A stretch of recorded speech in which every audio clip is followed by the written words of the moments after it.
Eleanor Whitmore stood in the shadowed alcove of the drawing room, watching a man who was supposed to be hers fall in love with her sister. Adrian Blackmore, Duke of Ashford, landowner of half the Northern Territories, the man her late father had chosen in a binding agreement. No one but Eleanor seemed to remember, laughed at something Lydia said. The sound cut through the evening air like glass breaking underwater. Eleanor's fingers tightened around the ledger she'd been holding. Inside were the real numbers, the ones that showed the Whitmore estate hemorrhaging money, the ones that proved everything glittering in this room. The candles, the wine, Lydia's silk gown, existed only because Eleanor had sold off pieces of her own inheritance quietly in the dark. But if you want to know how a woman disappears while standing in plain sight, how she becomes a ghost in her own home, and what it takes to finally step into the light and burn it all down, stay with me. Watch this story unfold to the end. Hit that like button and drop a comment with the city you're watching from. I want to see how far Eleanor's fight travels. The estate had a way of creaking that made it sound alive. Old wood settling, floorboards groaning under weight they'd carried for 2 centuries, windows rattling in frames that had never fit quite right. Eleanor had learned every sound by heart. She knew which step on the main staircase would announce her presence and which hallway allowed her to move like smoke. Tonight, she used the servants' stairs. Her hands were ink-stained. They'd been ink-stained for 3 years since her father died and left behind an estate drowning in debt, a younger sister who thought money grew on trees, and a mother who'd taken to her bed with nerves and hadn't emerged except for social events that required her presence. Eleanor carried the estate ledger under one arm and a stack of correspondence under the other. Letters from creditors, mostly. A few from merchants willing to extend credit for one more season if, and this was always the condition, if the Whitmores could prove they still had prospects. Lydia was the prospect now. Eleanor descended into the back hallway that led to her father's study, her study now, though no one called it that. She could hear voices from the drawing room, her mother's high, bright laugh, Lydia's softer one, like bells, and then a third voice, deeper, with an edge of amusement that suggested its owner was used to being entertained. The Duke of Ashford had arrived 3 days ago. Eleanor hadn't been introduced. She pushed open the study door and set the ledger on the desk with a thump that sent up a small cloud of dust. The room smelled like old leather and older tobacco. Her father's pipe still sat in its stand, untouched. Eleanor had tried smoking it once the night after the funeral.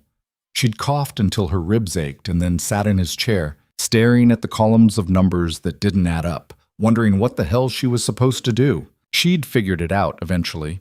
You sold things quietly. You negotiated with merchants who didn't ask questions.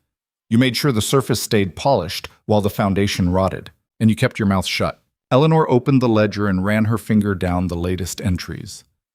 The Ashford situation had been her father's last play. A marriage agreement drawn up 6 months before he died. When Eleanor was 22 and considered, by the standards of their small society, dangerously close to being left on the shelf. Adrian Blackmore is a serious man, her father had said, his hands shaking as he signed the document. He'll need a serious wife, someone who understands land, management, responsibility. He'd looked at Eleanor when he said it, not Lydia. The agreement was never formalized with the Duke directly. Her father died before that could happen. And when the Duke finally came to call, prompted by some business with neighboring lands, her mother had made a decision. She'd put Lydia forward. Eleanor heard footsteps in the hall. She closed the ledger and shoved it into a drawer as the door swung open. Mrs. Whitmore swept in, trailing perfume and irritation. "There you are." Her mother's voice had a way of making even neutral statements sound like accusations. "I've been looking everywhere. I was reviewing the accounts." The accounts. Her mother said it like Eleanor had admitted to something obscene. "Eleanor, the Duke of Ashford is in our drawing room, and you're hiding in here with ledgers?" "I wasn't hiding. I was working." "You look a fright." Eleanor glanced down. Her dress was 3 years old, gray wool, practical. Her hair was pinned back in a style that kept it out of her face, not one that flattered. She had ink on her fingers and probably on her cheek, knowing her luck. "I wasn't planning to be seen," Eleanor said. "Clearly." Her mother crossed to the window, arms folded. "Lydia is handling things beautifully. The Duke seems quite taken with her."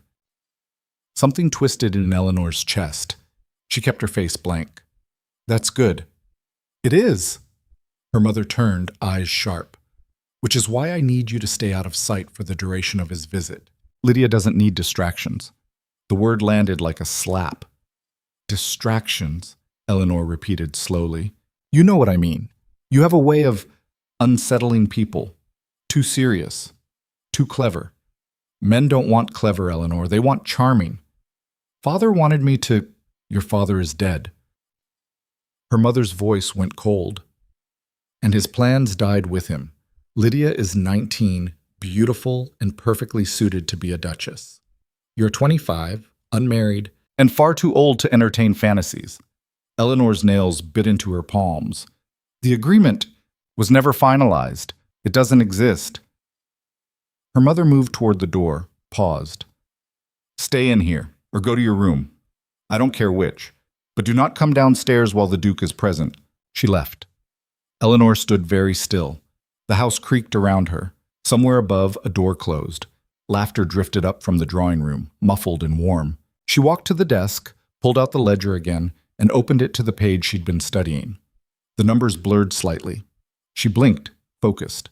There was a loose brick in the fireplace. Third, from the left on the bottom row. Eleanor knelt, worked it free, and pulled out the folded parchment hidden behind it. The marriage agreement, her father's signature, the Duke's father's signature, the previous Duke of Ashford, who died a year after Eleanor's father.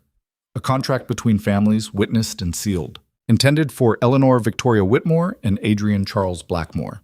She read it twice, then folded it carefully and tucked it back into its hiding place. Then she sat on the floor in front of the cold fireplace and stared at nothing for a long time. Tsak. The next morning, Eleanor was up before dawn. She moved through the estate like a general inspecting troops. The kitchen first. Mrs. Halloway, the cook, was already kneading bread, her thick arms working the dough with practiced efficiency. Morning, Miss Eleanor? Morning. How are supplies? We're low on sugar. And the butcher's boy said his father wants payment before the next delivery. Eleanor pulled a small purse from her pocket and counted out coins. This should cover it. Tell him we'll settle the rest next month. Mrs. Halloway's expression said she knew exactly what next month meant, but she took the coins without comment. Eleanor continued her rounds. The stables, 2 horses needed shoeing, and the roof over the tack room was leaking again. The gardens, the hedges were overgrown, and the fountain had stopped working sometime last winter. The tenant cottages on the south edge of the property, 3 families behind on rent because the harvest had been poor, and Eleanor had quietly forgiven the debts rather than evict them. By the time she returned to the main house, the sun was up and she was covered in a light sheen of sweat despite the autumn chill. She took the servants' entrance again and nearly collided with Lydia in the back hallway. Her sister jumped, hand flying to her chest. Eleanor, you scared me. Sorry. Lydia was dressed for riding, a deep blue habit that brought out her eyes, her blonde hair in perfect curls under a jaunty hat. She looked like something from a painting. You're up early, Eleanor said. The Duke suggested a morning ride. I couldn't say no. Lydia's smile was bright, automatic. He's very charming, isn't he? I haven't met him. Oh, well, Lydia blinked. Right, well, you should. Maybe at dinner tonight? Mother thinks it's better if I stay out of sight. Lydia's smile flickered. She said that? More or less. That's silly. But Lydia didn't argue. She never argued. Well, I should go. He's waiting. She swept past, leaving a trail of rose-scented perfume.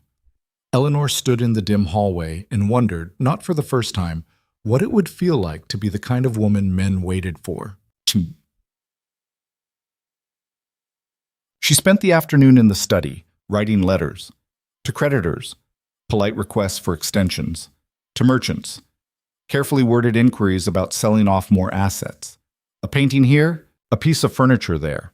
Nothing anyone would miss. To the family solicitor, questions about the legal standing of unsigned marriage agreements. She was sealing the last letter when she heard horses outside. The window overlooked the front drive. Eleanor stood and looked down. Adrian Blackmore was helping Lydia dismount. Eleanor had seen him from a distance, but this was the first clear view. Tall, dark-haired, with the kind of posture that suggested military training or at least an expensive education in deportment.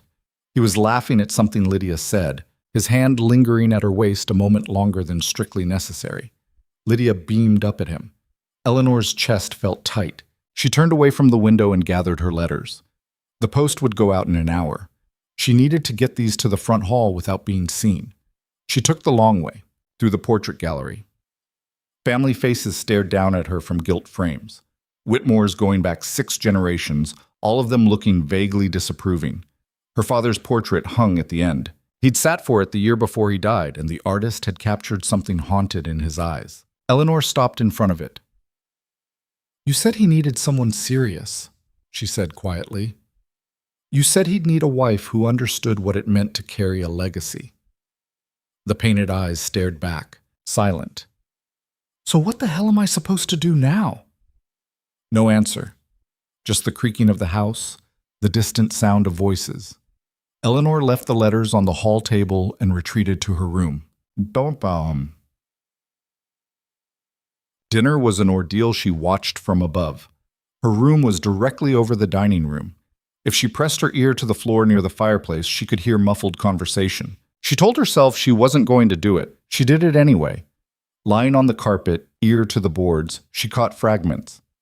The Duke's voice, "Impressive estate. The land management here is remarkable." Her mother, "Oh, we've been very fortunate. Lydia has such a natural eye for these things." A pause. Then the Duke again. "Does she? I was under the impression the steward handled most—" "We don't have a steward," Lydia cut in, her voice a little too bright. "We manage everything ourselves." How industrious. There was something in his tone Eleanor couldn't quite read. Amusement, skepticism, more conversation, too muffled to make out. Then her mother's laugh, high and false. Eleanor rolled onto her back and stared at the ceiling. The plaster was cracked in a spiderweb pattern above the bed. She'd been meaning to have it repaired, but that required money, and money required selling things. And she was running out of things to sell that wouldn't be noticed. A knock at the door made her sit up. "Yes?" One of the housemaids poked her head in. "Miss Eleanor? Mrs.?" Maids poked her. "Holloway says the wine delivery came, but the cellar door is stuck again. She thought you might know how to—" "I'll be right there." Eleanor climbed to her feet, brushed dust from her dress, and followed the maid downstairs. The cellar door was original to the house, which meant it was heavy oak with iron fittings and a temperamental lock. Eleanor had fixed it 6 times. She knelt, examined the mechanism, and applied pressure in just the right spot. The lock clicked. The door swung open. "There. Should be fine now." "Thank you, miss." The maid hesitated. "You've got dirt on your cheek." Eleanor wiped at it absently. "Anything else?" "No, miss." Eleanor started back toward the stairs, then stopped. The dining room door was ajar. She could see a sliver of the table, candlelight. Crystal, Lydia's profile as she leaned toward the Duke, saying something that made him smile. Eleanor turned and took the servant's stairs instead. Ugh. The pattern continued for days. Lydia and the Duke rode together in the mornings. They walked the gardens in the afternoons. They played cards in the evenings, with her mother hovering like a particularly well-dressed vulture. Eleanor ran the estate. She negotiated with the blacksmith over the cost of iron fittings. She supervised repairs to the tenant cottages. She reviewed crop reports and made decisions about what to plant next season, knowing that if she got it wrong, there wouldn't be money to recover. She also watched. Not intentionally, but the estate wasn't large enough for complete avoidance, and sometimes she'd round a corner and find the Duke standing in a hallway, examining a painting or a piece of furniture with the kind of attention that suggested he was cataloging value. Once, she nearly ran into him in the library. She'd come in through the side door, arms full of account books, and didn't see him until she was 3 steps into the room. He was at the far end, pulling a book from the shelf. They both froze. "I'm sorry," Eleanor said quickly. "I didn't know anyone was in here." He turned. Up close, his eyes were gray, sharp. "No apology necessary. I was just browsing." She should leave. That was the smart thing. But her feet didn't move. "Are you finding anything interesting?" The words came out before she could stop them. He glanced at the book in his hand, a treatise on crop rotation, riveting stuff. Actually, it is. Townsend's four-field system revolutionized. Eleanor cut herself off. Sorry, you were being sarcastic. A flicker of something crossed his face. Surprise, maybe. I wasn't. Actually, I've been trying to implement something similar on my own lands, but the tenants are resistant to change. That's because you're disrupting generations of practice.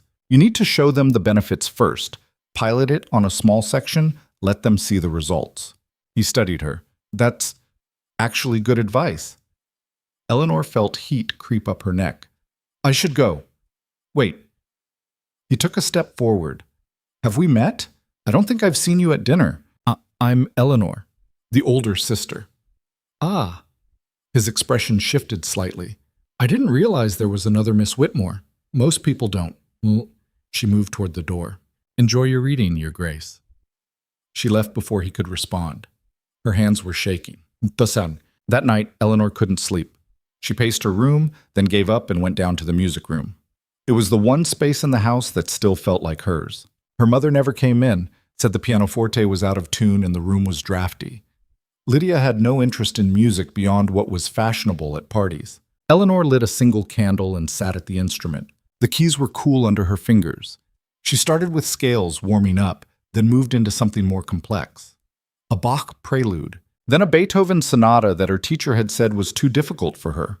She'd practiced it in secret for months and played it at her father's funeral, the only time she'd ever performed publicly. The music filled the room, spilled into the hallways. She didn't hear the door open. You play beautifully. Eleanor's hands crashed down on the keys in a discordant mess. She spun around. The Duke stood in the doorway. I'm sorry, he said, holding up his hands. I didn't mean to startle you. I heard music and thought, well, I assumed it was Miss Lydia. Eleanor stood, smoothing her skirt. She doesn't play. But you do. When no one's listening. He stepped into the room. Why? Because it's easier that way. Easier than what? Eleanor looked at him, really looked. There was genuine curiosity in his face, not politeness or pity.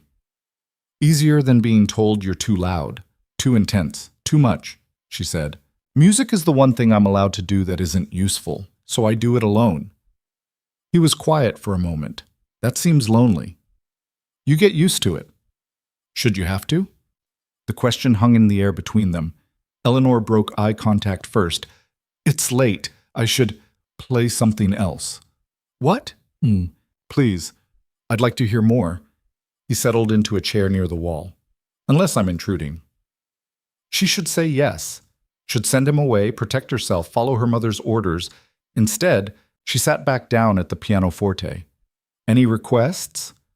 Something you love, not something you think I want to hear. Eleanor's fingers found the keys. She played a piece she'd written herself. Nothing fancy, just a melody that had been rattling around in her head for months.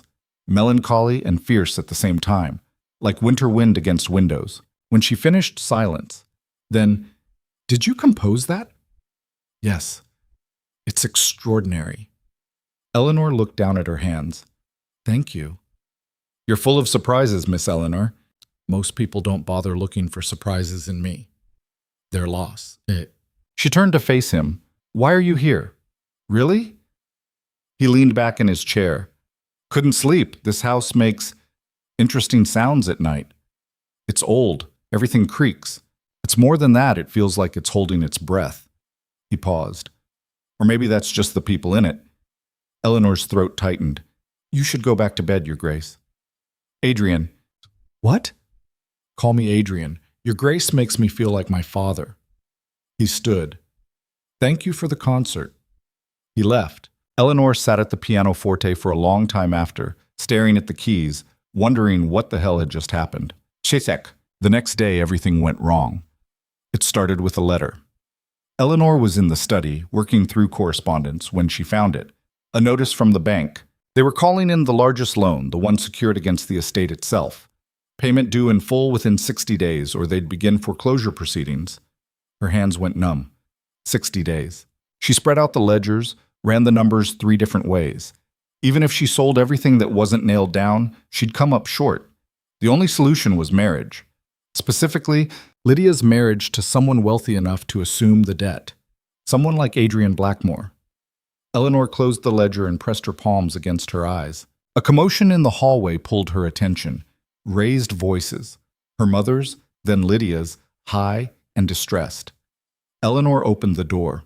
Her mother stood in the foot of the stairs, face flushed. Lydia was on the landing above in tears. "What happened?"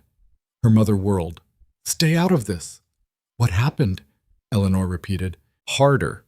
Lydia descended the stairs, nearly stumbling. "The Duke asked about the steward, about who's been managing the estate. I said it was me, like you told me to say, Mother. But he kept asking questions I couldn't answer.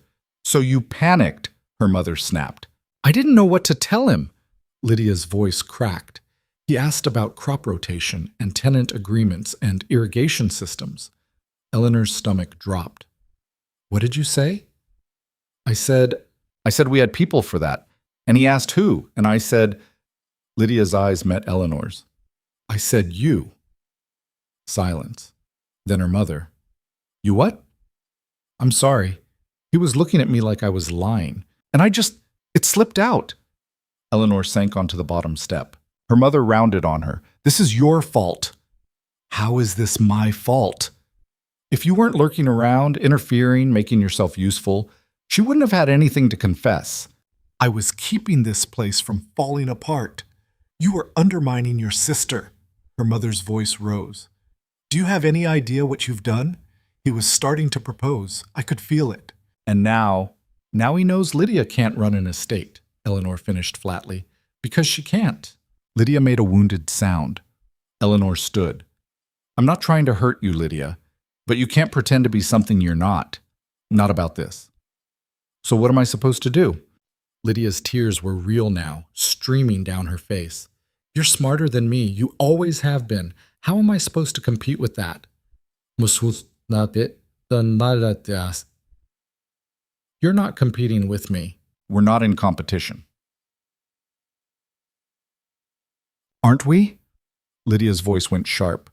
"You think I don't know? You think I don't see how you look when he's in the room? You want him." The words landed like stones. "Lydia Swu, you want him, but Mother chose me. Because I'm prettier, because I'm younger, because men like me better." Lydia's face twisted. "And you hate me for it." "I don't hate you." "Then why does it feel like you're waiting for me to fail?" Eleanor opened her mouth, closed it. Because the truth was complicated. Because she did want Adrian, not for love, but for survival. Because the agreement was supposed to be hers. Because she'd spent 3 years holding everything together and watching credit go elsewhere. "I'm sorry," she said finally. "I never meant... Just stay away from him." Lydia turned and fled upstairs. Her mother gave Eleanor a look of pure venom and followed. Eleanor stood alone in the hall.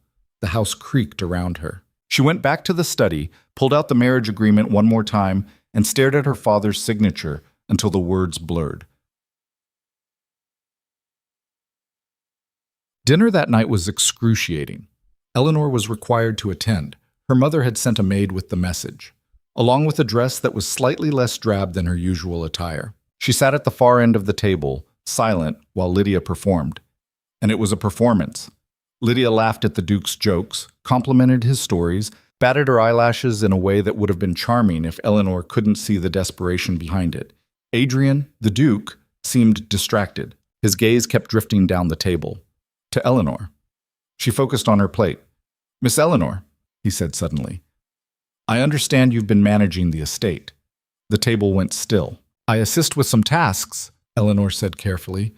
"Lydia mentioned you handle crop rotation, tenant relations, and maintenance. That's rather more than assisting." Her mother's smile was tight.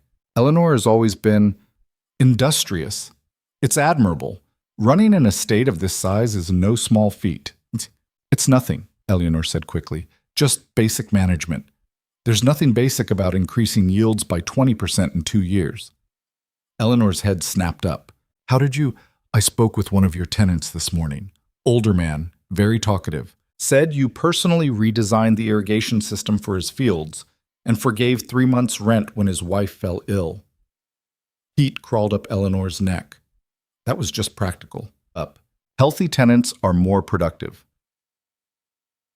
More kids. And yet most landowners would have evicted them.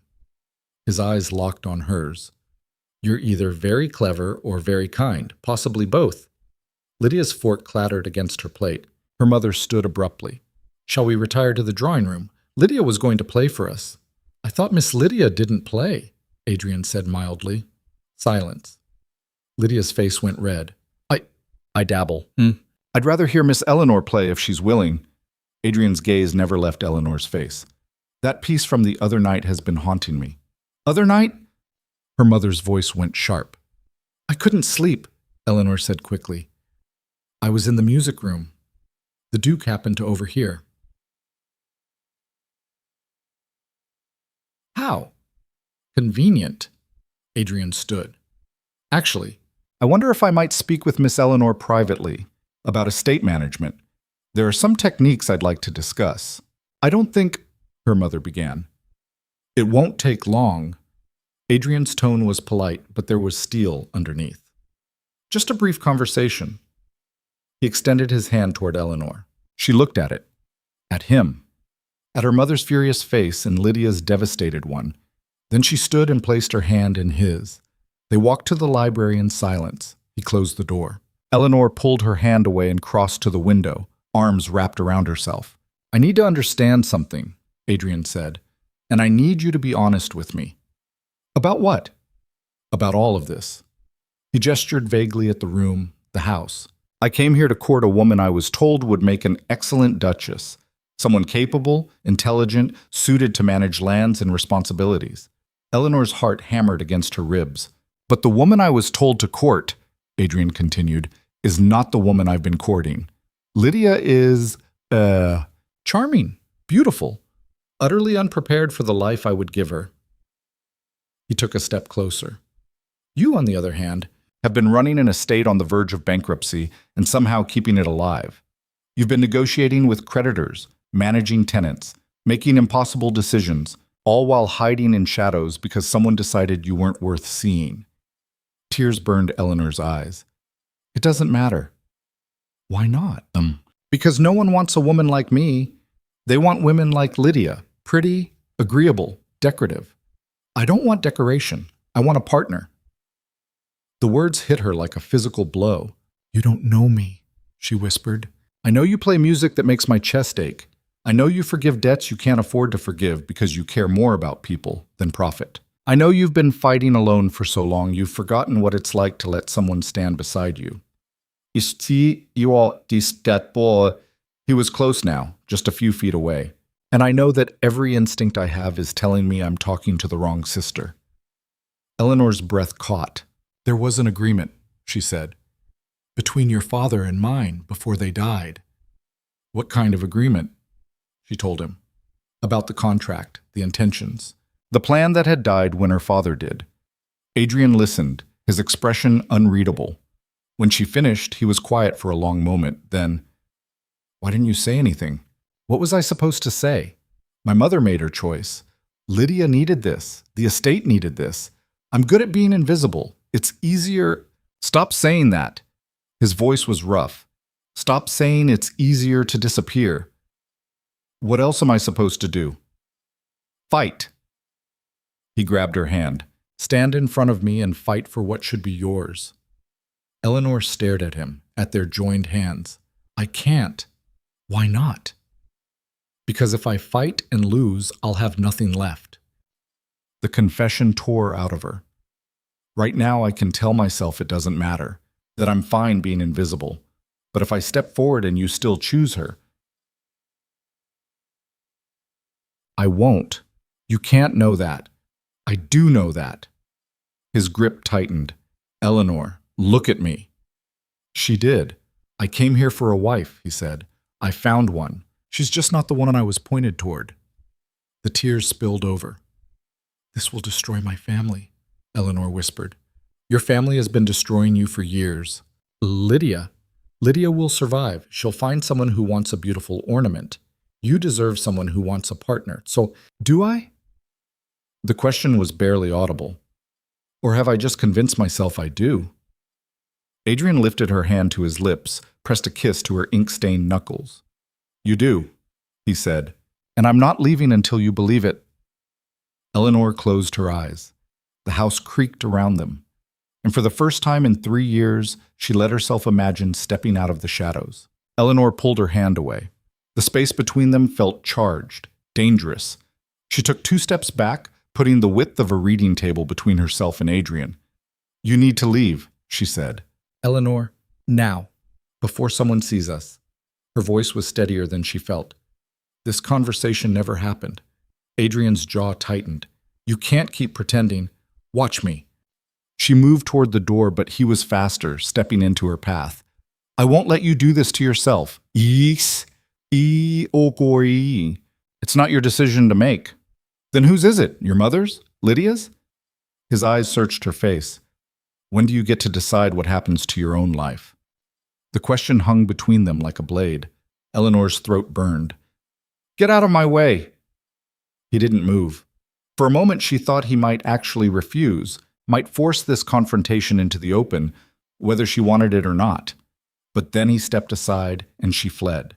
She made it to her room before the shaking started. Her hands trembled as she locked the door, as she pressed her back against it and slid down to the floor. The conversation replayed in fragments, his voice saying partner, his lips against her knuckles, the way he'd looked at her like she was something worth fighting for. She couldn't afford to believe it. Eleanor stayed on the floor until her legs went numb, then climbed to her feet and crossed to the window. The moon was nearly full, casting silver light across the grounds. Somewhere in the house below, Lydia was probably crying into her pillow. Their mother was probably planning damage control, and Adrian was probably regretting every word he'd said.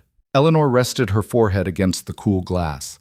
She'd survived 3 years of invisibility. She could survive this too. The next morning arrived too early and too bright. Eleanor, dressed in her usual gray wool, pinned her hair back with shaking fingers, and went downstairs before anyone else was awake. She needed to work. Numbers didn't lie, didn't make promises they couldn't keep, didn't look at her like she mattered. The study was cold. She lit a fire, opened the ledgers, and tried to focus. 60 days until foreclosure. She started a new list, assets that could be sold quickly. The silver tea service her grandmother had left her. A pair of landscape paintings in the East Wing. Some jewelry her father had given her mother years ago, pieces that hadn't been worn in a decade. It still wouldn't be enough. Footsteps in the hall made her freeze, heavy, measured. Not a servant. Adrian appeared in the doorway. Eleanor's stomach dropped. "What are you doing here?" "Looking for you." He closed the door behind him. "We need to talk." "We really don't." "Eleanor, Your Grace." She didn't look up from the ledger. "I think it's better if we maintain some formality, don't you?" Silence. Then he crossed to the desk and planted both hands on it, leaning forward until she had no choice but to meet his eyes. "I spoke to your mother this morning," he said. Eleanor's pen slipped, leaving a slash of ink across the page. "You what?" "Yeah. I told her I needed to understand the full scope of the estate's management before making any decisions about my future here." "You had no right." She was very forthcoming, told me all about the debt, the foreclosure notice, how desperate the situation is.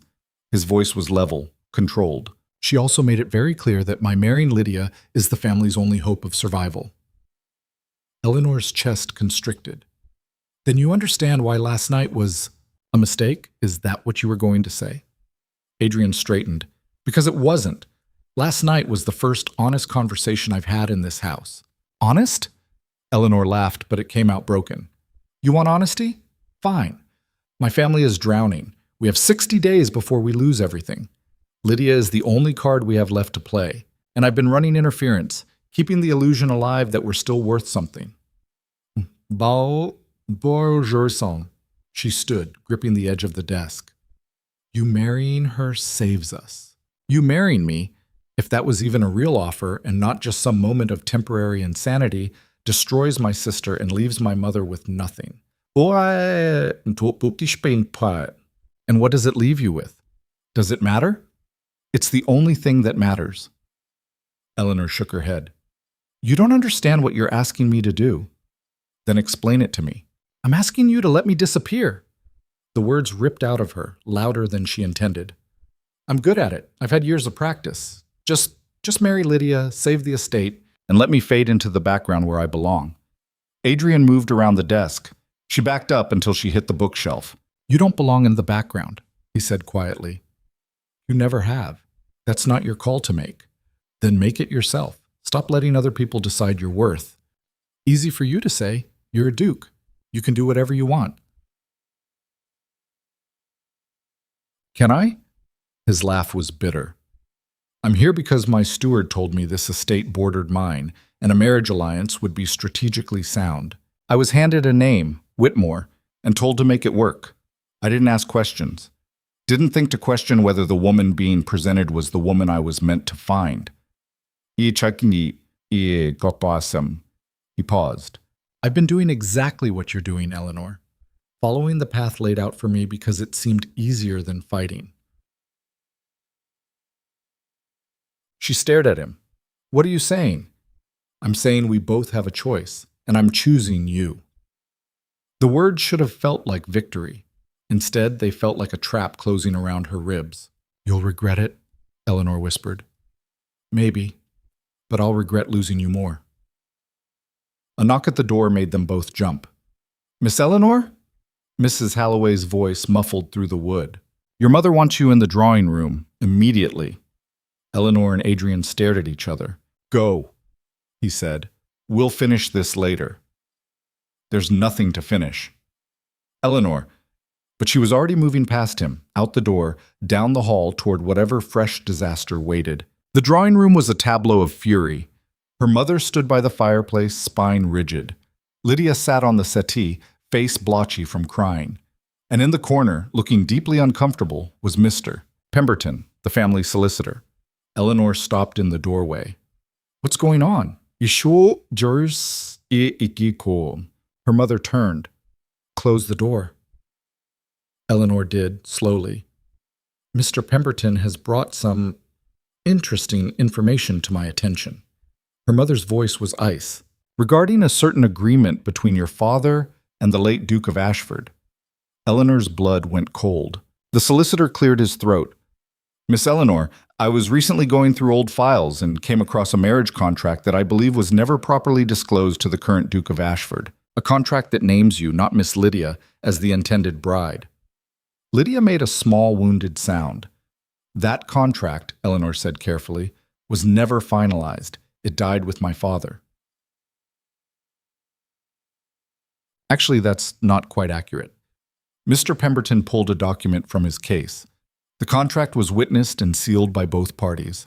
According to the terms, it remains valid unless explicitly dissolved, which it has not been. Her mother's face was white. This is absurd. Eleanor, you knew about this? Yes. And you said nothing? What was there to say? Eleanor's voice rose despite herself. Father died before it could be formalized. You made your choice. You wanted Lydia to have this chance. And you let us make fools of ourselves. Lydia stood, trembling. You let me fall for him, knowing the whole time he was supposed to be yours. I didn't let you do anything. You wanted him. Mother wanted you to have him. I was trying to stay out of the way. By hiding a legal contract? Her mother advanced on her.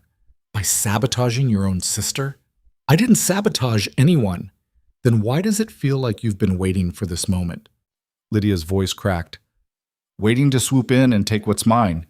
He was never yours. The words came out harsher than Eleanor intended. He was never mine either. He's a person, not a prize. Easy to say now that you've won. I haven't won anything. Girls, enough. Their mother's voice cut through the argument. She turned to Mr. Pemberton. What are our options? The solicitor shifted uncomfortably. Well, the contract is legally binding. However, the current Duke would need to acknowledge it for it to take effect. If he chooses to proceed with Miss Lydia instead, the contract could be challenged, but it would likely be upheld in court, given the clear intentions of both families. So we need the Duke to declare which sister he intends to marry, her mother said flatly. In essence, yes. Silence fell like a weight. Eleanor's mind raced. If Adrian acknowledged the contract, Lydia would be devastated. If he didn't, Eleanor would lose any claim to a future that might actually be hers. Either way, someone would be destroyed. There's another option, Eleanor said quietly. All eyes turned to her. I renounce the contract, publicly.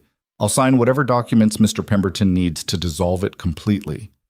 Eleanor, Lydia started. This solves everything. Lydia gets the Duke. The estate gets saved. Mother gets what she wanted. Eleanor looked at Mr. Pemberton. Can that be done? Legally, yes, but then do it. Draw up the papers. Her mother's expression was unreadable. Are you certain? No. Yes. Lydia crossed to her, grabbed her arm. Why would you do that? Because I love you even when you hate me. Because the estate matters more than my heart. Because I'm tired of fighting battles I can't win. Because it's the right thing to do, Eleanor said instead. Lydia's eyes filled with tears. I don't understand you. You don't have to. Mr. Pemberton gathered his papers. I'll have the dissolution documents ready by this evening. Miss Eleanor will need to sign them in the presence of witnesses. Fine. Eleanor pulled her arm free from Lydia's grip. Is there anything else? Her mother studied her for a long moment. No, you're dismissed. Eleanor left the room with her head high and her hands steady. She made it all the way to the gardens before she started crying. The autumn air was sharp, biting through her dress. She walked until she reached the old fountain, the one that hadn't worked in years, and sank onto the stone edge. This was the right choice. It had to be. Lydia would marry Adrian. The estate would be saved. Eleanor would, what? Stay here as the spinster sister? Find work as a governess somewhere far away? Disappear into the kind of quiet, empty life she'd been training for all along? She pressed her hands against her eyes. I thought I might find you here. Eleanor's head snapped up. Adrian stood a few feet away, hands in his pockets. You need to stop following me, she said, wiping roughly at her face. I will, after you tell me what happened in there. He sat beside her on the fountain edge. Your mother looked murderous, and Lydia looked like she'd been crying. They know about the contract. Adrian went still. How? The solicitor found it. He brought it to them this morning. Eleanor laughed, but it sounded hollow. So much for keeping secrets. What did you tell them? That I'm renouncing it, signing dissolution papers tonight. Eleanor, don't. She stood, putting distance between them. This is the right thing to do, for everyone. For everyone except you. I'm fine. You're crying in a broken fountain and telling me you're fine. What do you want me to say? She spun to face him. That I'm falling apart? That the thought of watching you marry my sister makes me want to crawl out of my own skin? Fine. Yes. All of that. But it doesn't change anything. Adrian stood slowly. What if I refuse? Refuse what? Shut. The dissolution. The marriage to Lydia. All of it. He took a step toward her. What if I go to your solicitor and acknowledge the original contract? Make it binding, public, impossible to ignore. Eleanor's heart stuttered. You can't do that. Why not? Because it would destroy my family. Your family is already destroying you. That's not... She broke off, fists clenched. You don't understand. Lydia needs this. My mother needs this. The estate needs this. What about what you need? I need them to survive. The admission tore out of her. I need to know that when I'm gone, they'll be okay. That all the work I've done, all the sacrifices, actually meant something. And if the cost of their survival is your happiness, then I pay it. Eleanor's voice dropped to a whisper. It's what I've always done. Adrian closed the distance between them. I won't let you. It's not your decision. Then make it mine. He grabbed her hands. Marry me, Eleanor. Not because of some contract or some debt or some obligation. Marry me because you want to, because you're tired of disappearing, because you deserve to be chosen. She wanted to say yes. The words sat on her tongue, sweet and terrifying. But then she thought of Lydia's face, tear-stained and broken, her mother's cold fury, the foreclosure notice in the study drawer. I can't, she whispered. Can't or won't. Does it matter? Well, it's the only thing that matters. Eleanor pulled her hands free. I'm signing the papers tonight. You should go back to the house and propose to Lydia properly. Give her the moment she's been dreaming of. I don't want to give her anything. I want to give you everything. Then give me this. Her voice cracked. Give me the peace of knowing I did the right thing. Adrian stared at her, something like devastation in his eyes. You're breaking my heart, he said quietly. I'm saving your future. They're the same thing. He turned and walked away. Eleanor sank back onto the fountain and let herself shatter. The signing took place that evening in the study. Mr.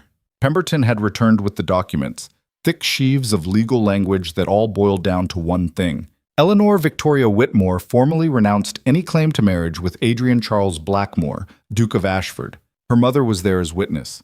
So was Lydia, pale and silent. Adrian was notably absent. Probably for the best, her mother murmured. Wouldn't want to make this more uncomfortable than it already is. Eleanor picked up the pen. Her hand shook slightly as she signed her name. Once, twice, 3 times in the places Mr. Pemberton indicated. There, she said, setting the pen down. It's done. Mr. Pemberton blotted the signatures, folded the documents. I'll file these with the appropriate offices tomorrow. As of this moment, the contract is dissolved. Excellent. Her mother's smile didn't reach her eyes. Thank you, Mr. Pemberton. He left. The 3 women stood in silence. Eleanor, Lydia said finally, I don't. Eleanor couldn't look at her. Just don't. I didn't ask for this. I know. But I won't refuse it either. Eleanor's chest felt hollow. I know that too.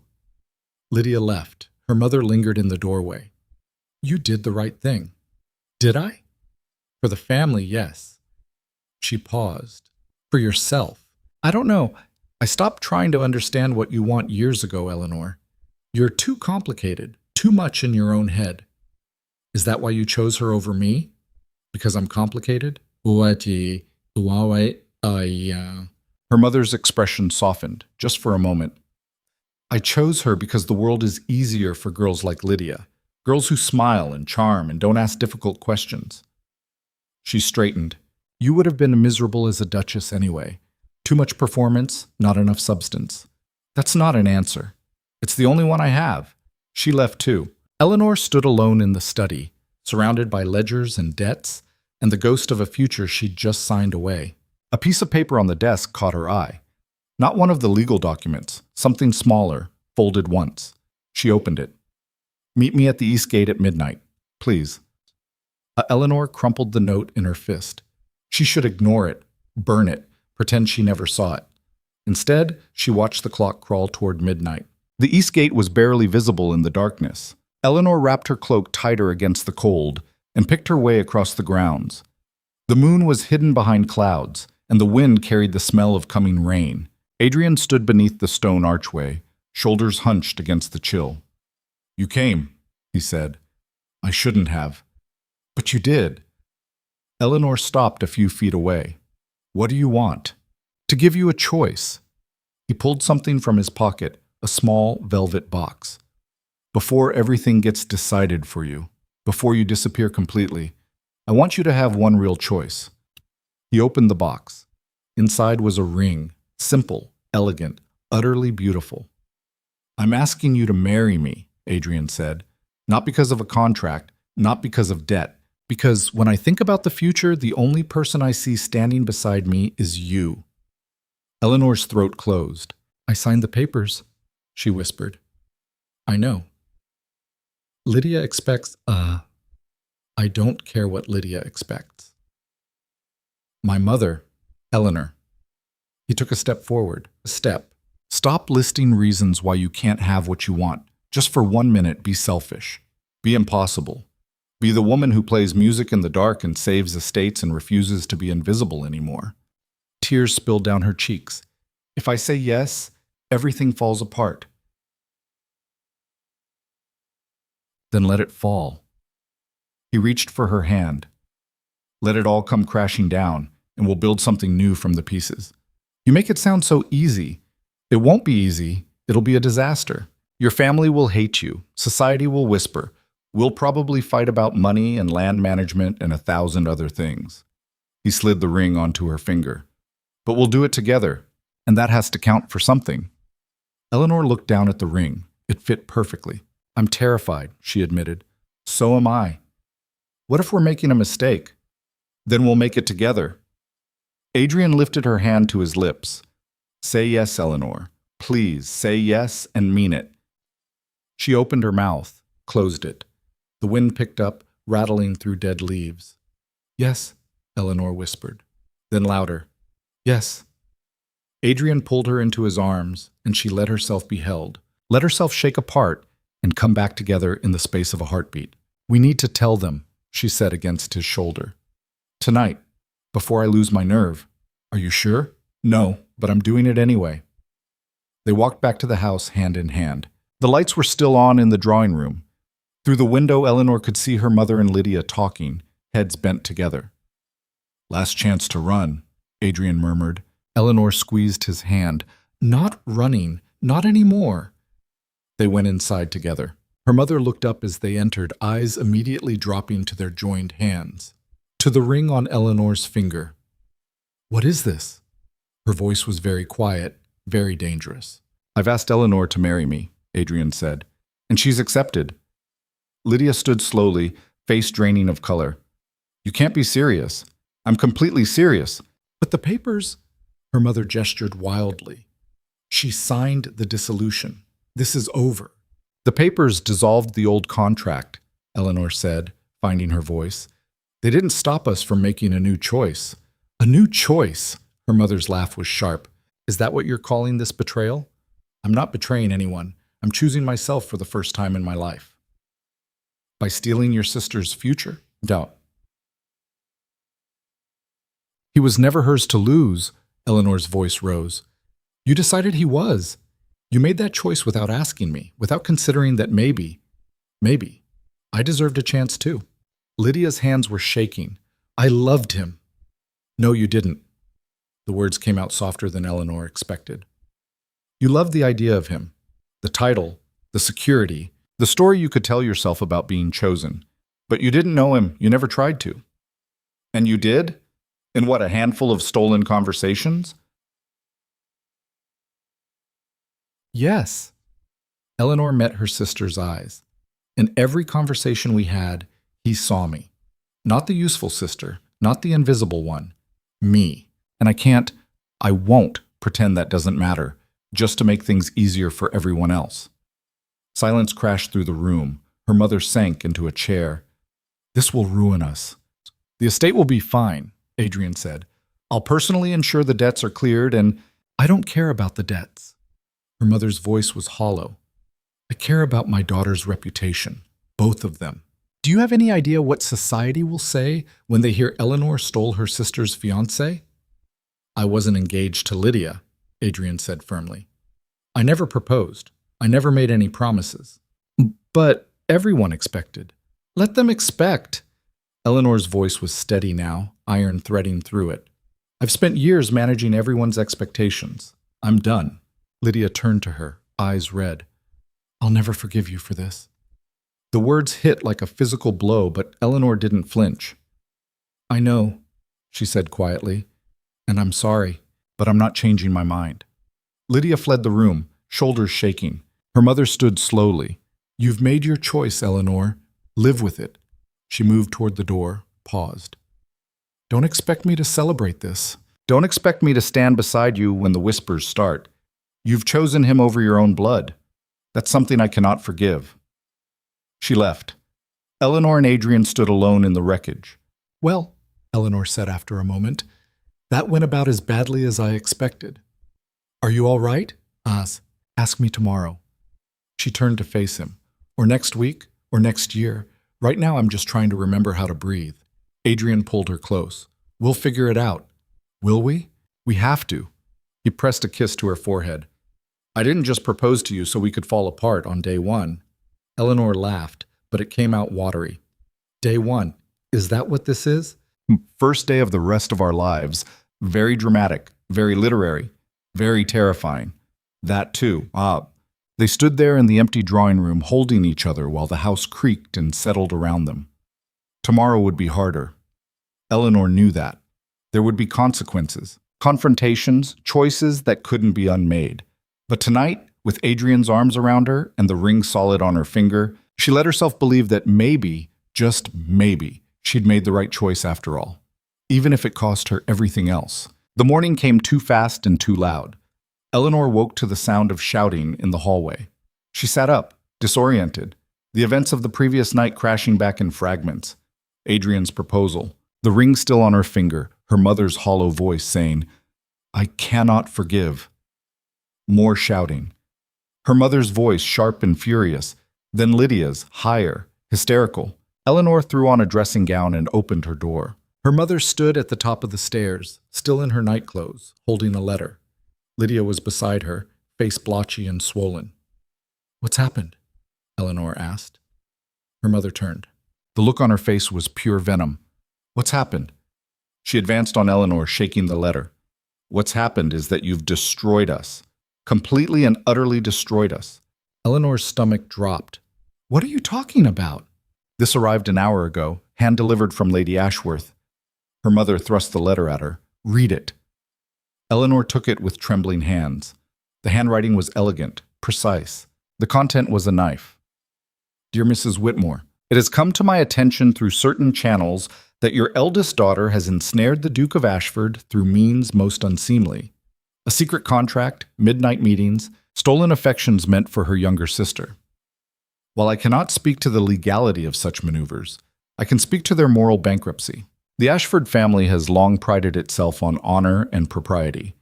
To see the Duke entangled with a woman of such calculating nature is deeply troubling. I have advised him to reconsider this unfortunate attachment before it brings shame upon both our families. I trust you will handle this matter with the discretion it requires. Sincerely, Lady Margaret Ashworth." Eleanor lowered the letter. "Adrian's mother, his mother," her own mother repeated, voice shaking, "who has apparently heard every sordid detail of your little scheme and is threatening to cut him off entirely if he goes through with this marriage." "It wasn't a scheme." "Then what was it?" Lydia's voice cracked. "You hid a contract for 3 years. You let me believe I had a chance. You waited until I was in love with him, and then you used some dusty old piece of paper to steal him away. That's not what happened." "Then tell me what did happen." Lydia grabbed Eleanor's arm. "Tell me how this is anything other than you finally deciding to stop being invisible and the rest of us be damned." Eleanor pulled free. "You want the truth? Fine. I was invisible because you needed me to be. Because it was easier for everyone if I just managed things quietly while you got to be the pretty one, the charming one, the one worth fighting for." Her voice rose. "I didn't steal Adrian. I just stopped pretending I didn't want him." "You should have kept pretending." Her mother's voice was ice. "Because now Lady Ashworth is threatening to expose this entire mess to society. Every detail, every midnight conversation, every moment you spent undermining your own sister. Do you understand what that means?" Eleanor's mouth went dry. "She's bluffing." "Is she?" "Because the woman I know doesn't bluff. She destroys." Her mother crossed her arms. "You have one chance to fix this. One. You go to the Duke this morning and you end the engagement. Publicly. You tell him it was a mistake, that you acted rashly, that you release him from any obligation." "No." The word came out harder than Eleanor expected. Her mother's eyes narrowed. "Excuse me?" "I said no. I'm not ending the engagement." "Then you're condemning us all to ruin." "But we're already ruined." Eleanor's hands shook. "We were ruined the moment Father died and left us drowning in debt. I've been holding this place together with spit and prayers for 3 years, selling off everything that wasn't nailed down, begging creditors for extensions. Marrying Adrian doesn't ruin us. It's the only thing that saves us." "At what cost?" Lydia's voice was small. "My happiness? My future." "You'll find someone else." "I would." "Will I?" Lydia laughed bitterly. "Who's going to want me after this? The girl who lost a duke to her own sister? I'll be a joke. A cautionary tale." Guilt twisted in Eleanor's chest, but she forced it down. "Then we'll both be cautionary tales. At least I'll be one with a future." "You're selfish," Lydia whispered. "I never realized how selfish you are." "Maybe I am. Or maybe I'm just done sacrificing myself for people who wouldn't do the same for me." Silence crashed between them. Their mother turned away, shoulders rigid. Get dressed. The Duke is coming for breakfast. You'll tell him then. I won't. Then I will.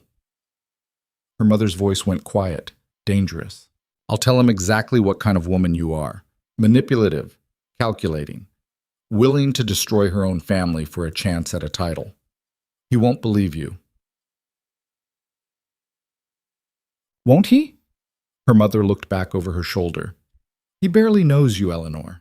A few conversations, a midnight proposal, that's not a foundation. That's infatuation. And when his mother starts asking questions, when society starts whispering, when he realizes what choosing you will cost him. She shook her head. Men like him don't choose difficult women. They choose easy ones, and you, my dear, have never been easy. She swept down the stairs, Lydia trailing behind her. Eleanor stood alone in the hallway, heart hammering. The ring on her finger felt suddenly heavy. She dressed mechanically, fingers fumbling with buttons and laces. Her reflection in the mirror looked pale, haunted. Dark circles under her eyes, hair escaping its pins. She looked like someone who'd been fighting a war and losing. Maybe her mother was right. Maybe Adrian would realize what a disaster this was and walk away. Maybe Eleanor had gambled everything on a man who'd disappear the moment things got hard. A knock at the door made her jump. Miss Eleanor? One of the maids, voice tentative. The Duke has arrived. Your mother asked that you come down. Eleanor took a breath. Tell her I'll be there in a moment. The maid left. Eleanor walked to the window and looked out over the grounds. The fountain where she'd cried yesterday.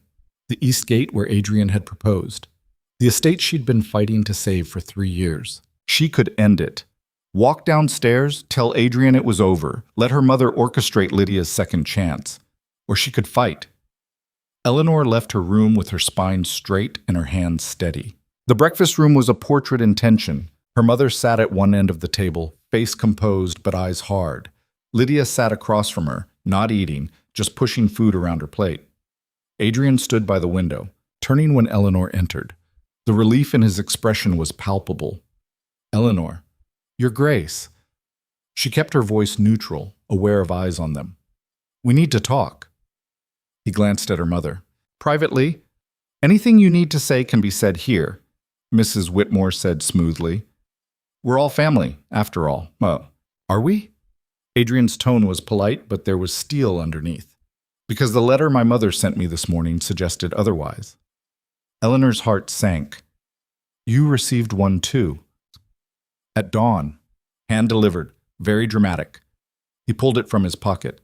Would you like me to read it aloud, or shall we skip to the part where she threatens to disinherit me if I marry you? Lydia's fork clattered against her plate. Mrs. Whitmore's smile didn't waver. Lady Ashworth is simply concerned for her son's welfare, as any mother would be. My mother is concerned about appearances. There's a difference. Adrian crossed to Eleanor, took her hand, which is why I've already written back telling her that I'm proceeding with the engagement and she can accept it or not. Her choice. Eleanor stared at him. You did what? I told her no, in very polite, very final terms. He squeezed her hand. You're not getting rid of me that easily. But your inheritance is tied up in enough legal protections that she can't actually touch it. She can make noise, she can threaten, but she can't cut me off. He smiled, but it didn't reach his eyes. I know my mother, Eleanor. This is what she does. She finds the pressure point and pushes until people break. But I'm not breaking. What does Mrs. Whitmore stood slowly. How noble. But you're forgetting something, Your Grace. You may be willing to weather your mother's disapproval, but can Eleanor weather ours? Meaning that if this engagement continues, Eleanor will no longer be welcome in this house. She'll have no family, no home to return to should your infatuation prove temporary. Eleanor's breath caught. You're disowning me. I'm giving you a choice, him or us. Lydia looked up, face stricken. Mother, you can't. I can, and I will. Mrs. Whitmore's gaze never left Eleanor's face. I've given you every opportunity to do the right thing. You've refused, so now you live with the consequences. Adrian's hand tightened on Eleanor's. If you're trying to intimidate her, I'm trying to save her from a mistake she can't undo. Mrs. Whitmore's voice softened, just slightly. Eleanor, you think you love this man. You think this will work. But you're forgetting who you are. You're too serious, too difficult, too much work. He'll grow tired of you, and when he does, you'll have nowhere to go. The words landed like stones. Eleanor felt Adrian tense beside her, about to argue, but she spoke first. You're right. Her mother blinked. What? You're right. I am difficult. I am too much work. I've never been the easy choice. Eleanor pulled her hand from Adrian's and stepped forward. But you know what? I'm also the one who kept this estate running while you took to your bed. I'm the one who negotiated with creditors, managed tenants, made impossible decisions while you planned parties and pretended we weren't drowning. And I'm the one who's been invisible for so long that you forgot I was even here. Jul? Itaji bae. She pulled the ring off her finger. Adrian made a sharp sound. Eleanor? She held up a hand, silencing him. I'm not done. She set the ring on the table in front of her mother. You want me to choose? Fine. I choose me. Not him. Not you. Not Lydia. Me. Her voice was steady now, clear. I'm taking the ring off not because you told me to, but because I need to know something first. She turned to Adrian. You say you won't break. You say this is real. But my mother's right about one thing. You barely know me. You know the woman who plays piano in the dark and manages estates. You don't know the woman who has nightmares about debt collectors, who lies awake calculating how many more months until we lose everything, who has spent so long being useful that she doesn't know how to just be.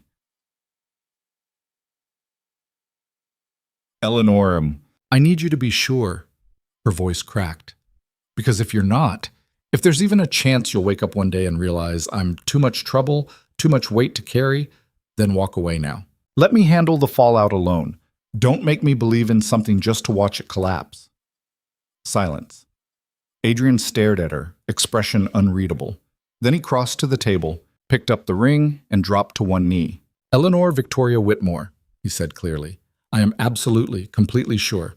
You can't know that. Yes, I can. Because I've spent the last week watching you hold an entire estate together while your family fell apart around you.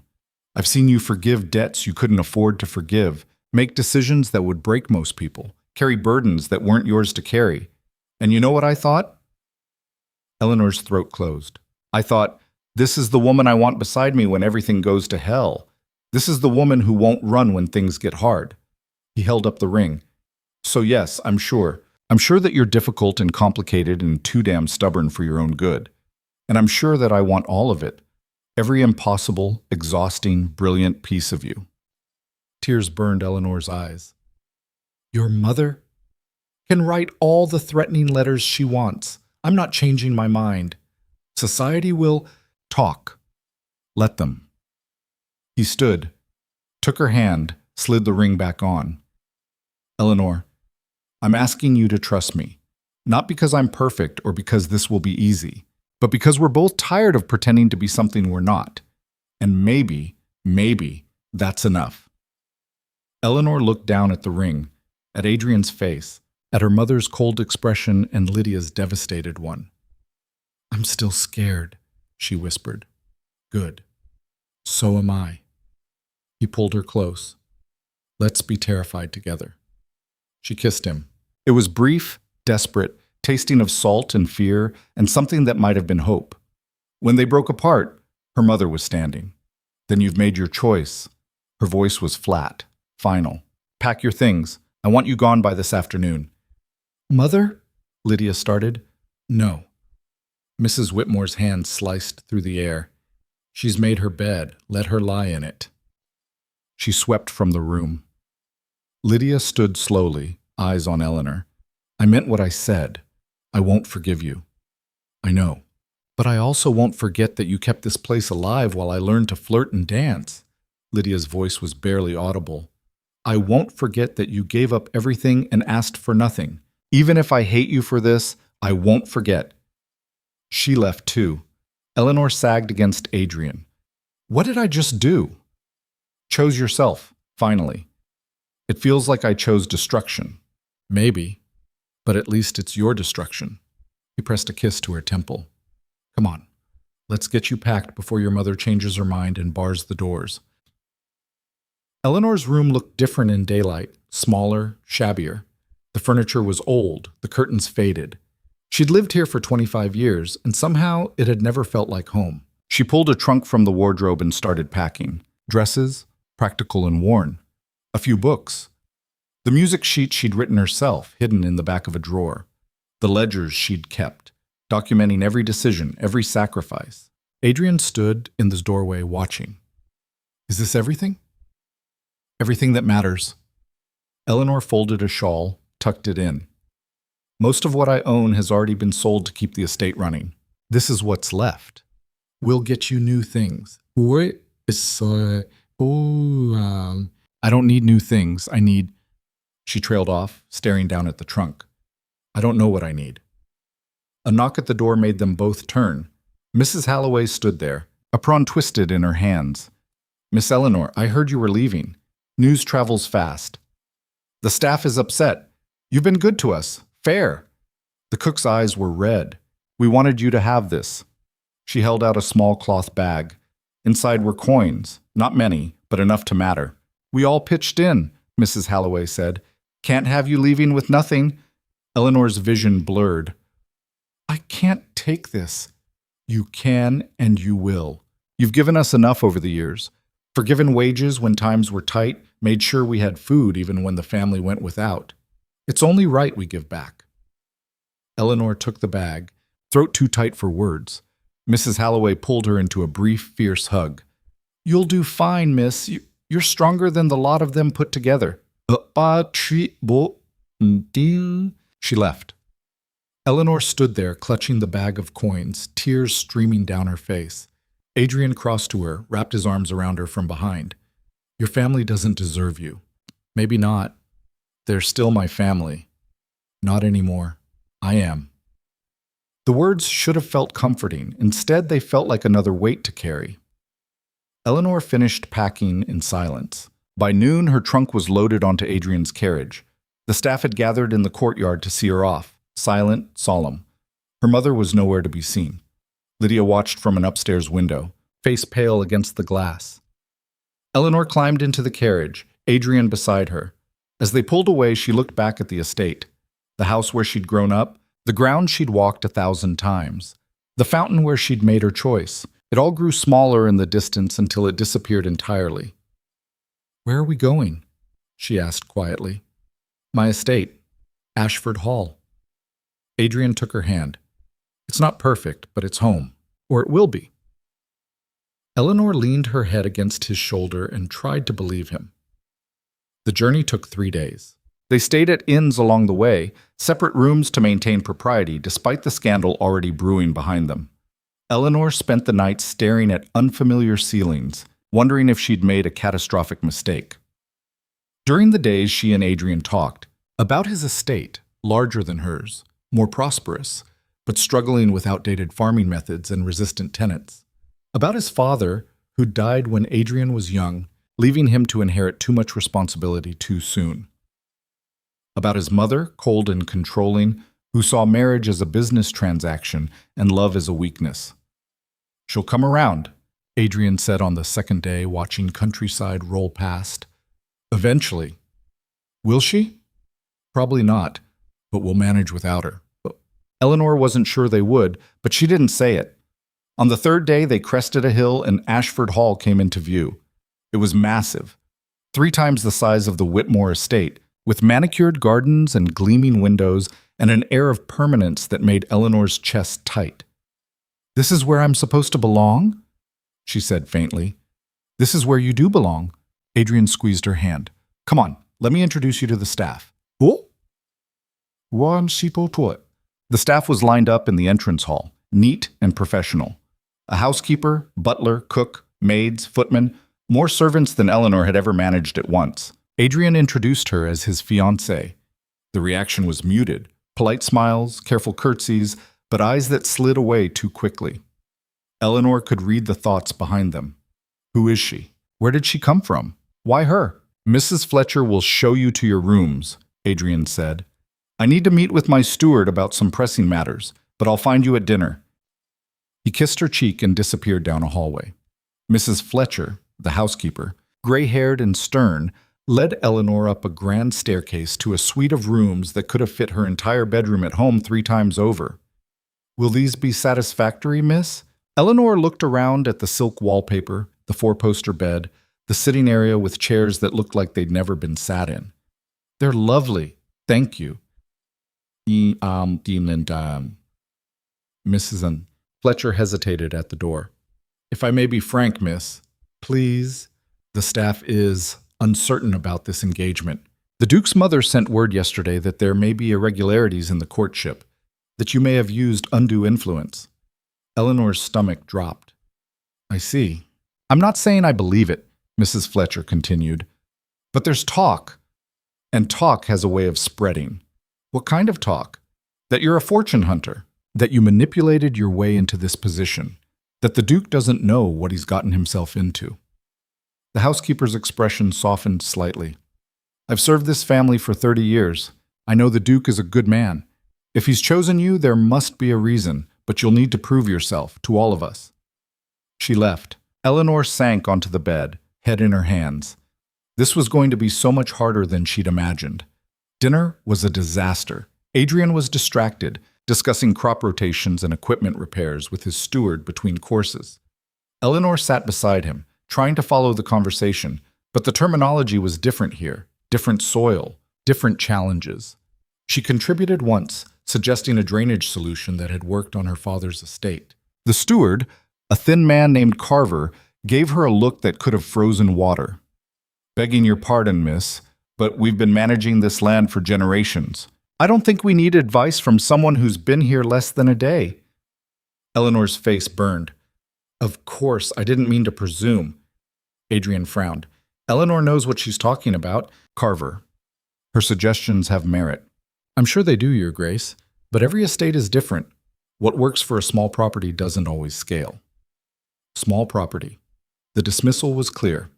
Eleanor set down her fork, appetite gone. After dinner, Adrian walked her to her rooms. "Carver was out of line, he said. I'll speak to him."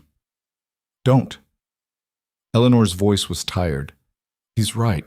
I don't know this place. I don't know these people. I'm an outsider here." "You won't be. Not for long. Won't I?" She turned to face him. "Adrian, your mother has already poisoned the well. The staff thinks I'm a manipulator, society thinks I'm a scandal, and your steward thinks I'm an idiot. How exactly am I supposed to belong here? By being yourself. By showing them what I already know, that you're brilliant and capable, and exactly what this place needs. And if that's not enough..." He didn't have an answer. Eleanor went to bed alone, in a room too large and too quiet, and cried until she had nothing left. The days blurred together. Eleanor tried to find her footing. She walked the grounds, studied the estate books, talked to the gardeners and stable hands. But everywhere she went, she felt eyes on her. Whispers followed in her wake. Heard she trapped him with some legal trick. Poor Miss Lydia, losing her Duke to her own sister. Lady Ashworth is furious, absolutely furious. Eleanor ignored them, or tried to. She threw herself into work, found inefficiencies in the household accounts, suggested improvements to the kitchen systems, reorganized the linen closets. Small things, useful things. But every suggestion was met with resistance. Mrs. Fletcher, "We've always done it this way, miss." The cook, "I don't need instruction from someone who's never run a kitchen this size." The groundskeeper, "The Duke's mother had very specific preferences about the gardens. Best not to change things." The Duke's mother. Always it came back to her. Lady Margaret Ashworth arrived on the 7th day. Eleanor was in the library when the carriage pulled up. She watched from the window as an elegant woman in her 50s descended back straight, face cold. Adrian met her at the door. Even from a distance, Eleanor could see the tension in his shoulders. They disappeared into his study. An hour later, a maid found Eleanor. "The Duke requests your presence in the study, miss." Eleanor smoothed her dress and went.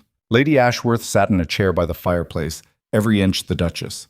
She looked at Eleanor with eyes like chips of ice. "So," she said, "you're the girl who's ruined my son." Adrian's jaw tightened. "Mother..." "No, let her speak."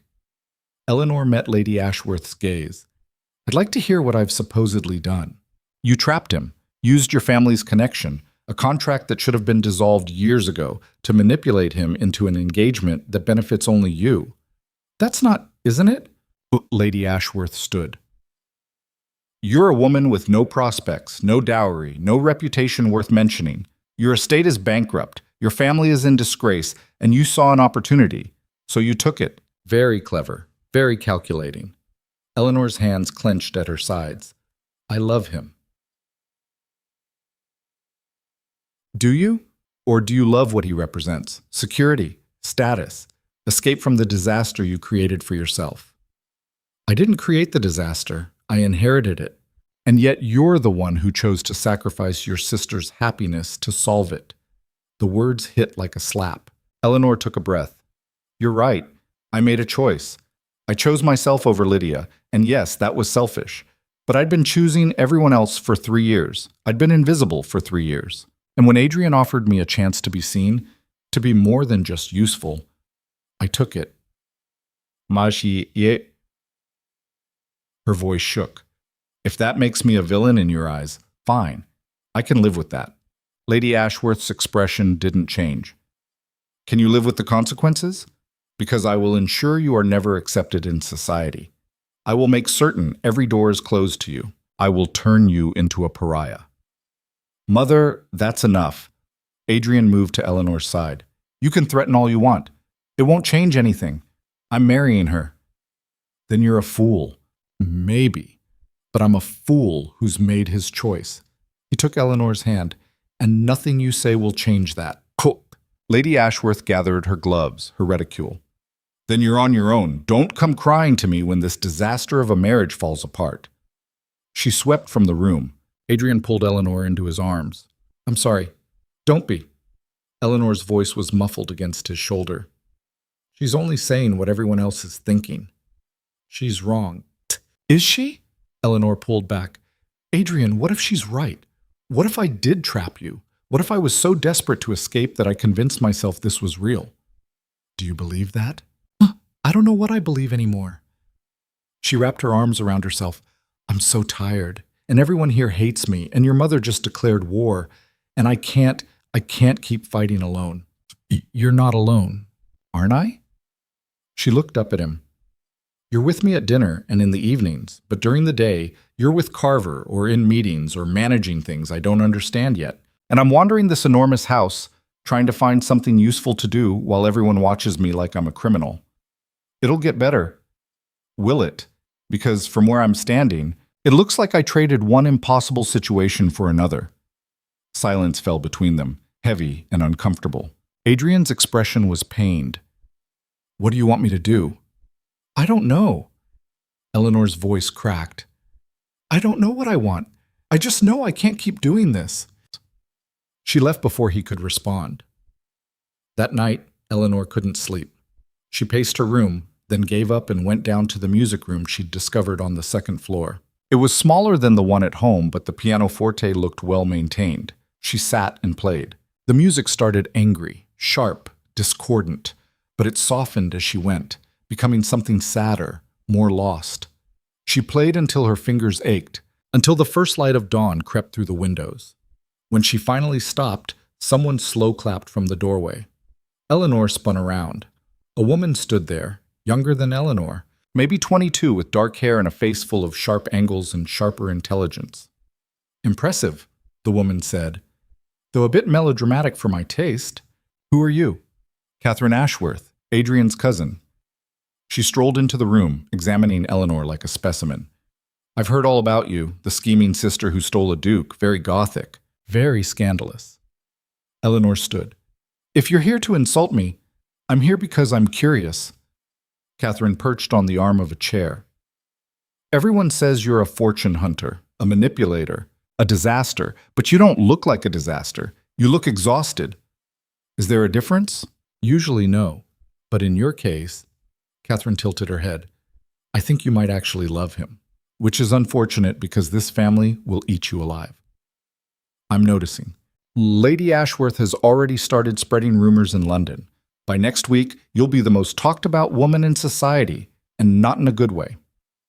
Catherine's smile was sharp. Are you prepared for that?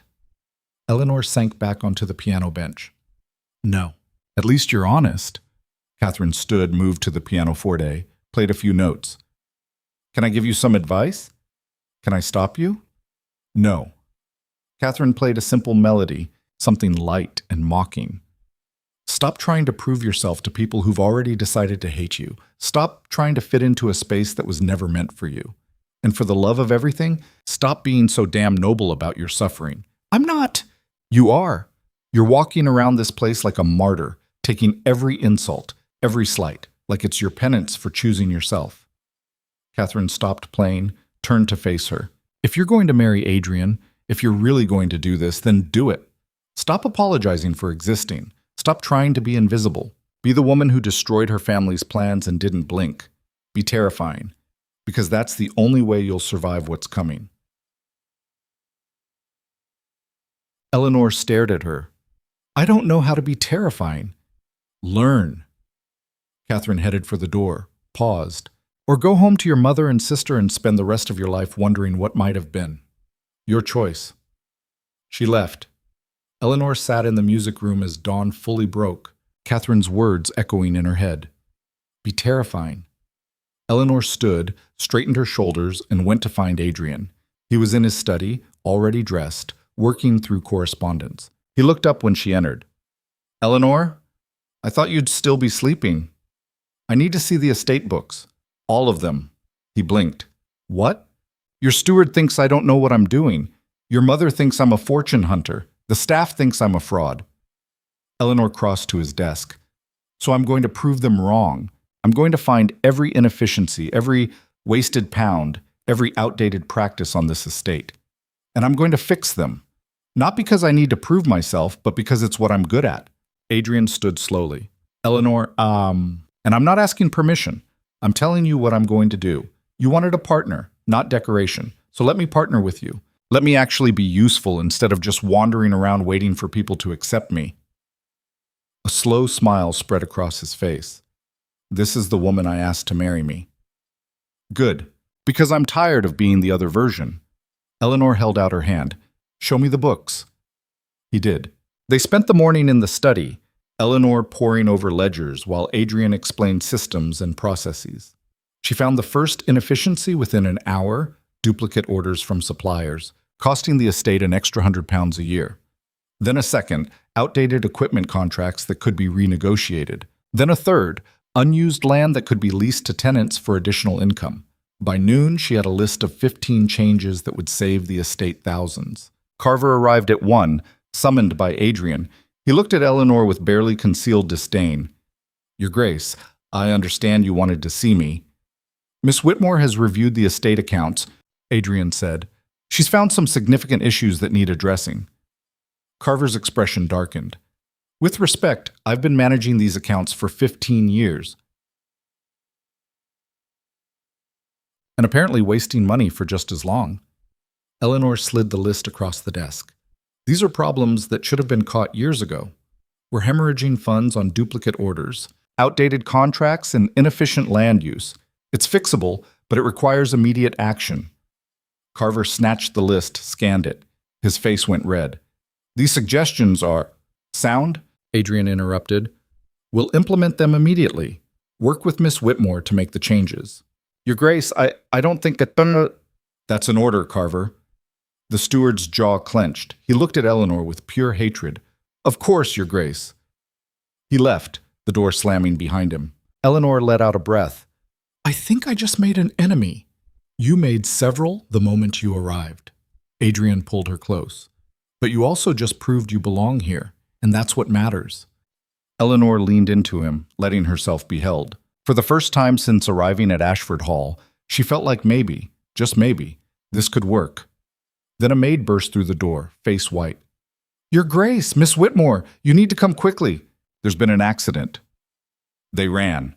The courtyard was chaos. Servants gathered in a knot, voices raised. Someone was shouting for a doctor. In the center of it all, a figure lay on the ground, unmoving. Eleanor pushed through the crowd and stopped. It was Carver. Blood pooled beneath his head, his eyes staring sightlessly at the sky. Beside him, a ladder lay on its side. He fell, someone said. Came down from the roof.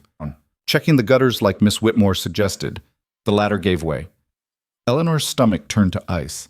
She looked up. At the roof, where the gutters needed repair. At the ladder, old and rotted through. At Adrian's face, pale and shocked. Then at the crowd of servants, all turning to stare at her. She suggested it, someone whispered. She sent him up there. The ladder was fine yesterday.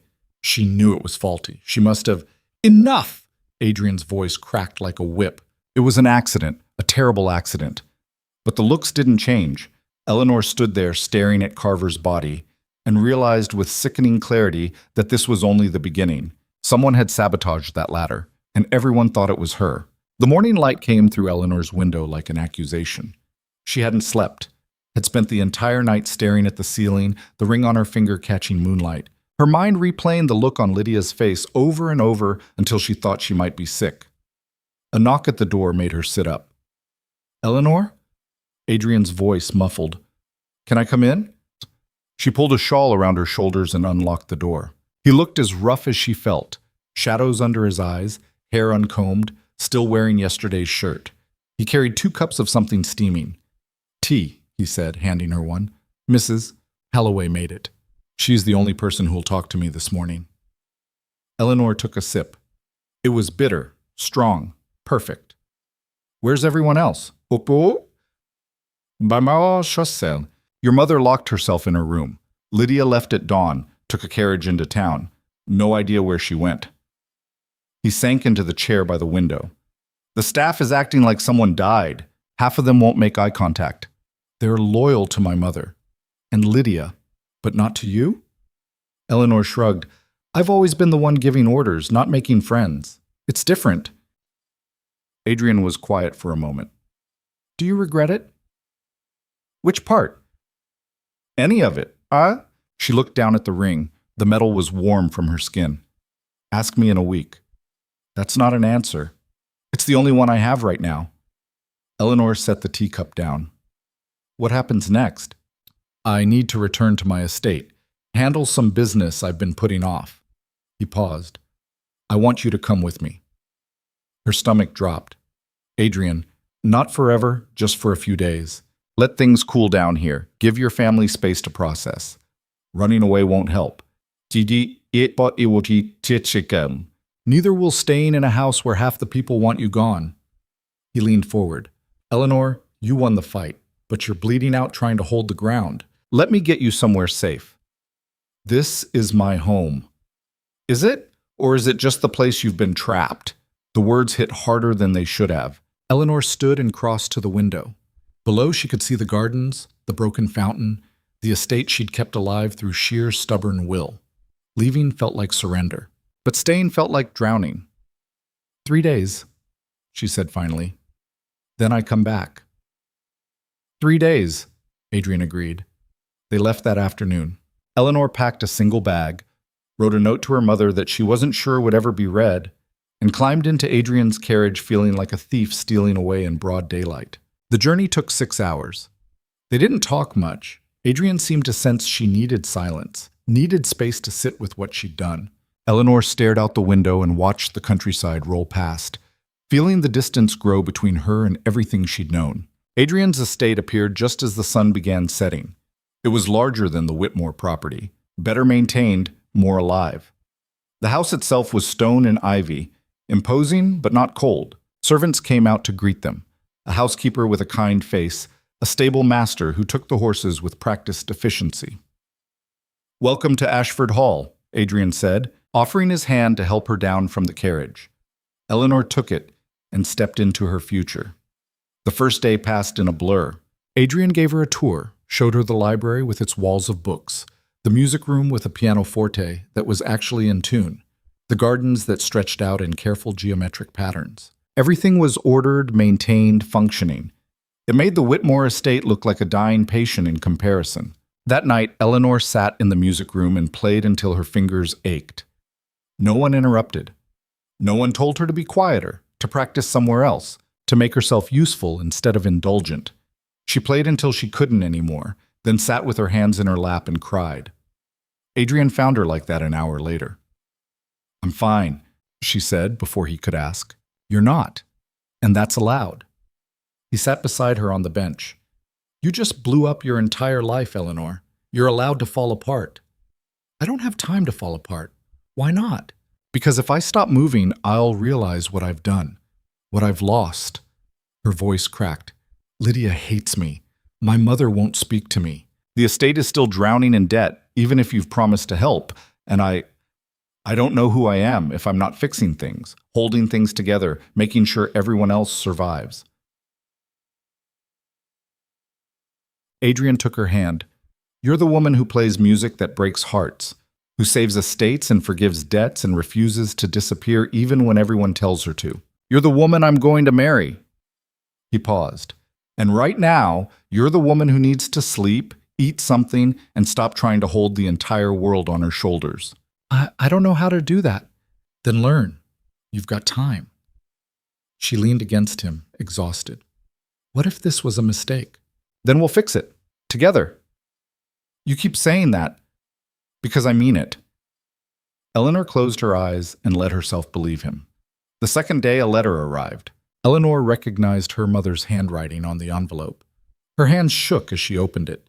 The contents were brief, cold. "Eleanor, you have made your choice.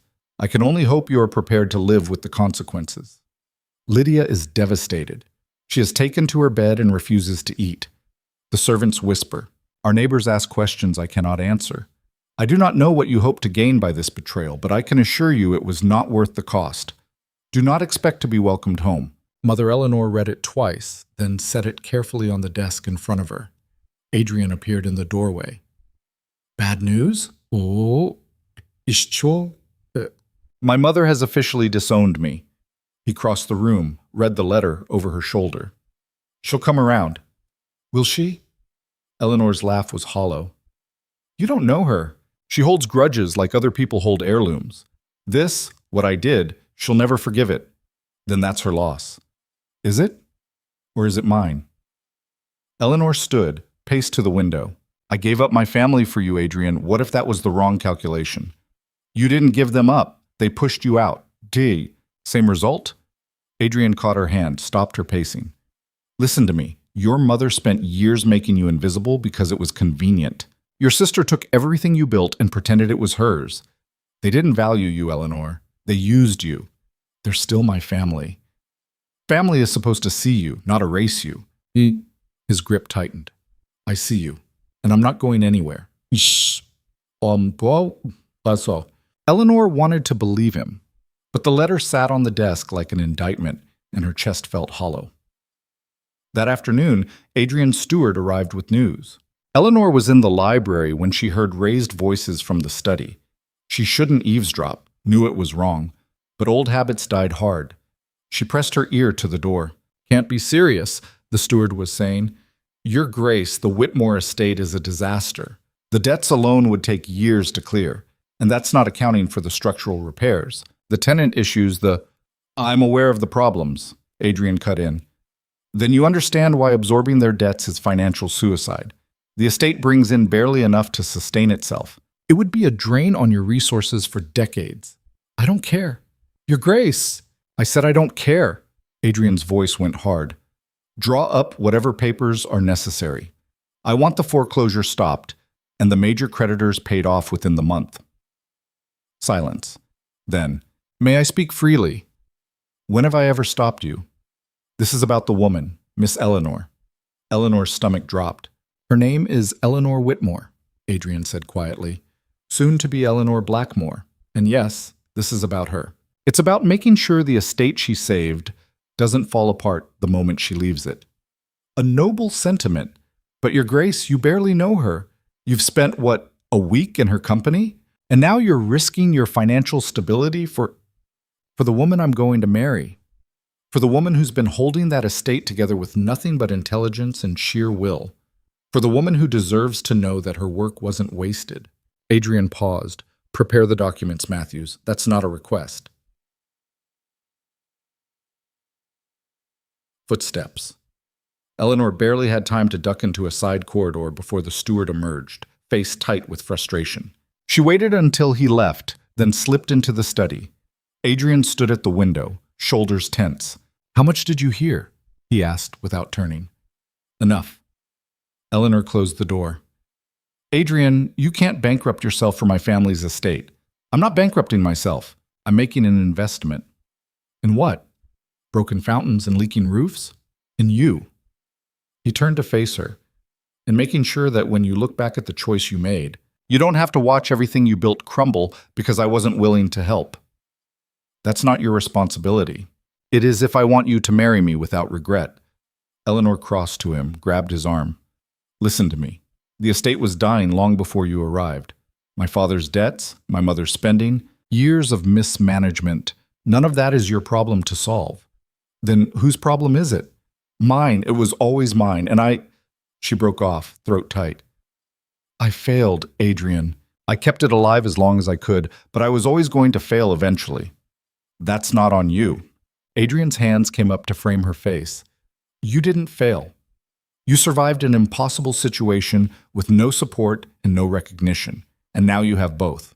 Let me help." "At what cost?" "Does it matter?" "Of course it matters." She pulled away. "I won't be the reason you destroy your own stability. I won't be another burden you have to carry." Yeah. "You're not a burden. You're a partner." "Then treat me like one. Tell me the truth. How bad is it? How much will saving the Whitmore estate actually cost you?" Adrian was quiet for a long moment.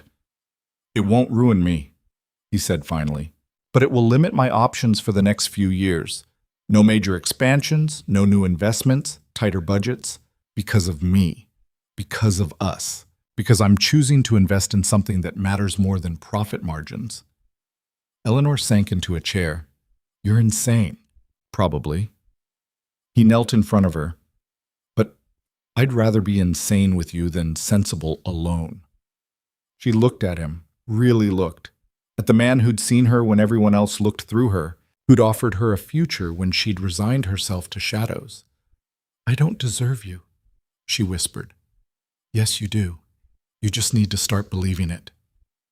That night, Eleanor couldn't sleep again. She wandered the halls of Ashford Hall, trailing her fingers along walls that belonged to someone else, trying to imagine a future where this place was home. It felt impossible. She ended up in the music room, staring at the pianoforte. Her composition, the one she'd played for Adrian that first night, was still rattling around in her head. She sat down and started working through it, refining phrases, adjusting tempo. She was so focused she didn't hear the door open. "That's beautiful." Eleanor's hands stilled. A woman stood in the doorway, older, elegant, with Adrian's eyes and a measured expression. "I'm sorry," Eleanor said, standing quickly. "I didn't mean to disturb anyone." "You didn't. I'm a light sleeper." The woman moved into the room. "I'm Catherine Blackmore, Adrian's aunt. I arrived this evening while you were at dinner." Eleanor's stomach knotted. She'd heard Adrian mention an aunt who lived on the estate, a widow who managed the household in his absence. "Eleanor Whitmore," she said, extending her hand. Catherine took it, studying Eleanor with an intensity that made her want to fidget. "So you're the woman who turned my nephew's life upside down." "I didn't mean to. I'm not criticizing. Adrian needed someone to shake him out of his carefully planned existence." Catherine settled into a chair. "Play the rest. I want to hear how it ends." Eleanor sat back down, fingers finding the keys. She played the entire piece start to finish, pouring 3 years of invisibility and anger and desperate hope into every note. When she finished, silence. Then Catherine said, "You're in love with him." It wasn't a question. Eleanor's throat closed. "Is it that obvious?" "To anyone paying attention." Catherine stood, crossed to the window. "Adrian told me what happened. How you chose him over your family. How your mother disowned you. She had every right to be angry. Perhaps. But anger doesn't erase what you did for that estate. Adrian showed me the ledgers, the ones you kept. 3 years of holding off creditors, managing impossible budgets, making choices no one should have to make alone." Catherine turned to face her. "You're stronger than you think, Eleanor Whitmore. I don't feel strong. I feel like I'm barely holding together. That's what strength looks like. The pretty version, the one where you're calm and collected and never doubt yourself, that's a fairy tale. Catherine moved closer. Real strength is doing the right thing even when it tears you apart. And you did that. You chose yourself. That takes courage most people never find. Eleanor's eyes burned. What if I made the wrong choice? Then you'll live with it and learn and choose again. Catherine paused at the door. But for what it's worth, I don't think you did. I think you chose the only future where you get to exist instead of disappear. She left. Eleanor sat in the silence, hands trembling, Catherine's words echoing in her head. The third morning brought unexpected visitors. Eleanor was having breakfast when the housekeeper appeared, looking flustered. Miss Eleanor, there are people here to see you. What people? Tenants, from the Whitmore estate. The housekeeper twisted her hands. Quite a few of them, actually. They're waiting in the courtyard. Eleanor's chest constricted. She looked at Adrian. I'll come with you, he said immediately. They went outside together. At least 20 people stood in the courtyard. Tenant farmers, their wives, a few of the older children. Eleanor recognized most of them. The Harrisons, the Becketts, Thomas Wright and his daughter Mary. They all looked uncomfortable, hats in hands, shifting their weight. Eleanor stopped at the top of the steps. What's happened? Is someone hurt? Thomas Wright stepped forward. He was in his 60s, face weathered from decades of outdoor work. No one's hurt, Miss Eleanor. We came to, we heard what happened. About you and the Duke.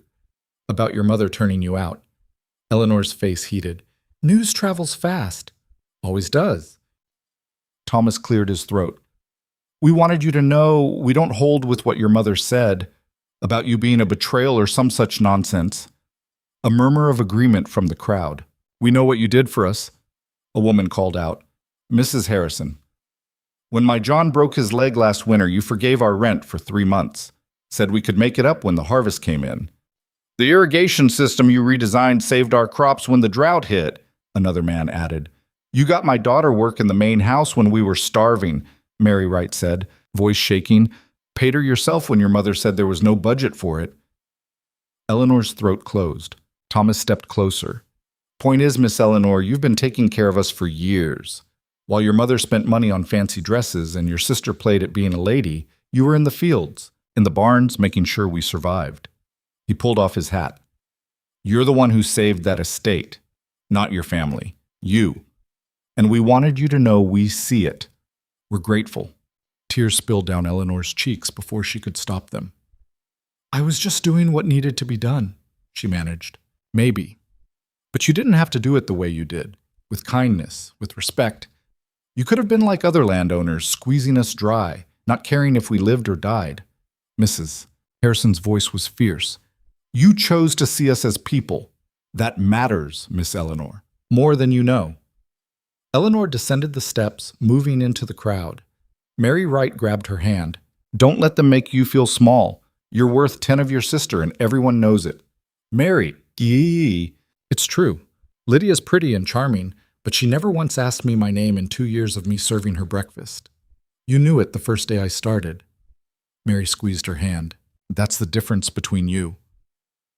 Eleanor pulled the girl into a hug, then found herself surrounded by others, hands patting her shoulders, voices murmuring encouragement, rough-weathered faces creased with genuine affection. When the crowd finally dispersed, Eleanor stood in the courtyard feeling like something fundamental had shifted in her chest. Adrian approached, eyes bright. See? He said quietly. You're not invisible. You never were. Not to the people who actually mattered. Eleanor wiped at her face.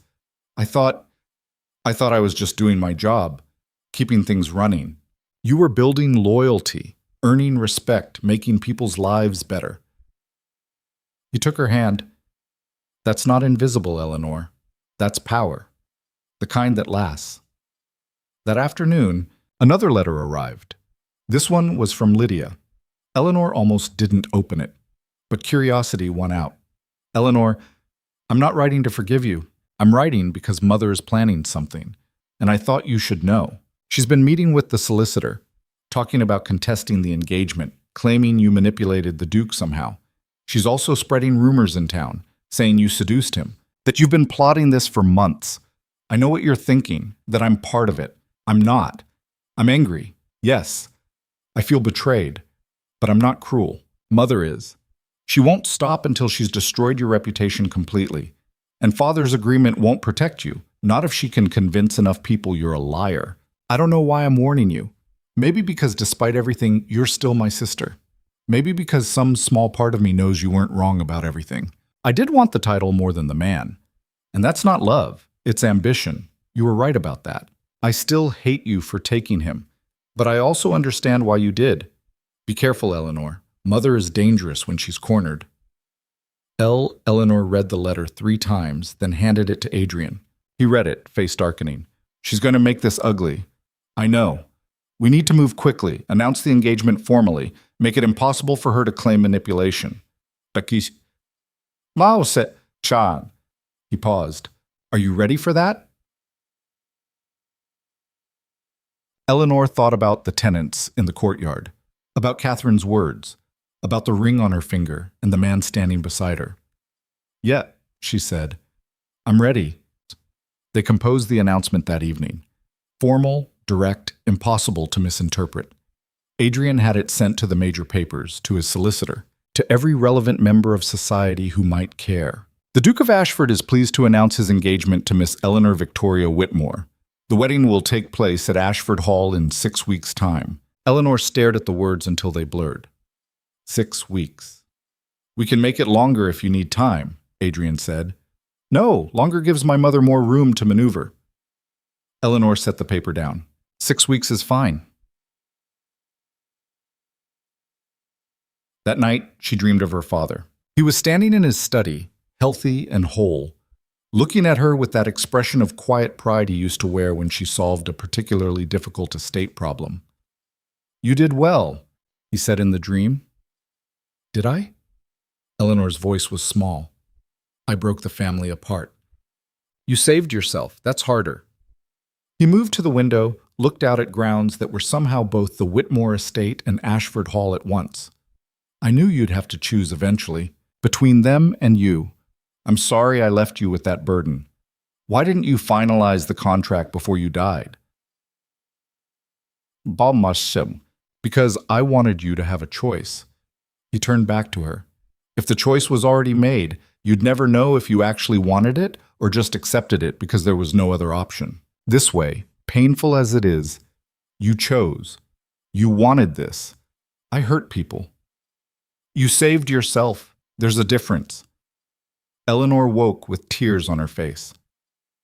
The next morning, responses to the announcement started arriving. Most were polite congratulations from Adrian's social circle, people Eleanor had never met, who probably didn't care one way or another but understood the etiquette. But one letter stood out. It was from the Countess of Ashridge, an influential woman who controlled half the social calendar for their region. Adrian opened it, read, and his face went carefully blank. What? Eleanor asked. She's refusing to attend the wedding, says she finds the circumstances distasteful and won't support a union built on deception. Eleanor's stomach sank. She knows my mother. Apparently. Adrian set the letter aside. It doesn't matter. We don't need her approval. Don't we? She controls access to society. If she brands me as manipulative, as someone who can't be trusted, then we prove her wrong. Adrian's voice was firm. We show everyone exactly who you are, not with words, with action. How? He thought for a moment. The estate. Your mother's still drowning in debt, yes? Yes. And the foreclosure deadline is in, 6 weeks? 5 now. Perfect. Adrian stood, paced. We save it, publicly. We clear the debts, announce it as an engagement gift, make it impossible for anyone to claim you're after money or status. Eleanor's chest tightened. Adrian, I was going to do it anyway. This just changes the timing. He turned to her. What better way to prove you're not the villain your mother's painting than by saving the very estate she claims you betrayed? It won't change her mind. Maybe not, but it'll change everyone else's. Adrian grabbed her hands. Eleanor, you've been invisible for so long, people only see the version of you others present. It's time to present yourself. Show them the woman who saved tenants, managed impossible budgets, held an estate together through sheer will. Let them see the truth. Eleanor looked at him, at the determination in his face, the absolute certainty. What if it's not enough? Then we'll try something else. But we have to try. She took a breath. All right, let's do it. The announcement went out the next day. The Duke of Ashford, in honor of his engagement to Miss Eleanor Whitmore, has assumed all outstanding debts of the Whitmore estate and will be investing in comprehensive improvements to ensure its continued prosperity. The response was immediate. Letters flooded in, some congratulatory, some skeptical, some outright hostile. Eleanor's mother sent a scathing note accusing them of making a spectacle. The Countess of Ashridge maintained her position that the engagement was distasteful, but the tenants sent flowers. Mrs. Harrison arrived with a basket of preserves. Thomas Wright showed up with his hat in his hands and tears in his eyes, saying he'd never thought he'd see the day when someone with power actually kept their word. And slowly, painfully slowly, the tide began to turn. A week later, Eleanor received a visitor she didn't expect. Lydia appeared at Ashford Hall without warning, pale and thin, but with her chin up. Eleanor met her in the drawing room, heart hammering. They stared at each other across the space. You look terrible, Lydia said finally. So do you. A ghost of a smile. Mother's furious about the debt announcement. She's been locked in her room for 3 days. Good. Lydia moved to the window. I came to tell you something. I'm leaving. Eleanor's breath caught. Leaving where? The estate, the country, maybe the continent if I can manage it. Lydia turned. I have an aunt in France, mother's sister. She's agreed to take me in for a while. Lydia, well, I can't stay there, Eleanor, not after all this. Everyone looks at me like I'm a tragedy. The beautiful sister who lost the Duke, the one who wasn't good enough. Her voice cracked. I hate it. I hate feeling like a failure. Eleanor crossed to her, grabbed her hands. You're not a failure, aren't I? You did everything I couldn't. Ran the estate, earned loyalty, won the Duke. What do I have? A chance to figure out who you actually are, without Mother orchestrating your life, without the pressure to be perfect. Lydia's eyes filled with tears. I'm scared. I know, but you're also brave enough to leave. That's not nothing. They stood there, hands clasped, the distance between them still vast but somehow crossable. I still hate you a little, Lydia whispered. I know. But I also, she broke off. I also understand what you did, why you did it, and maybe someday I'll even be grateful you showed me I was chasing the wrong thing. Eleanor pulled her into a hug. Lydia clung to her for a long moment, then pulled away, wiping her eyes. I should go. My ship leaves tomorrow. Write to me, Eleanor said. When you get settled, let me know you're all right. Maybe, Lydia managed a real smile. Or maybe I'll disappear completely and reinvent myself as a mysterious French widow. Very dramatic. I learned from the best. She left. Eleanor stood alone in the drawing room and felt something ease in her chest. Not forgiveness exactly, but the beginning of it. The wedding preparations consumed the following weeks. Eleanor threw herself into planning, grateful for the distraction. Catherine helped, offering advice on guest lists and menu selections with the kind of practical wisdom that came from years of managing a large household. You're going to be good at this, Catherine said one afternoon as they reviewed seating arrangements. At what? Planning parties? Oh, you will? At being a duchess, at managing people and resources in impossible situations. Catherine looked up. Adrian chose well, even if his timing was terrible. Eleanor laughed despite herself. That's one way to put it. The polite way. Catherine set down her pen. Can I ask you something? Of course. Do you love him?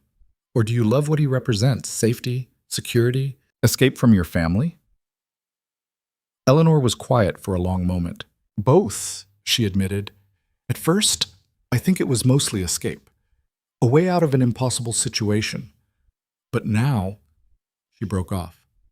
Now, when I think about the future, I can't imagine it without him. Not because I need him to survive, but because I genuinely want him there. Does that make sense?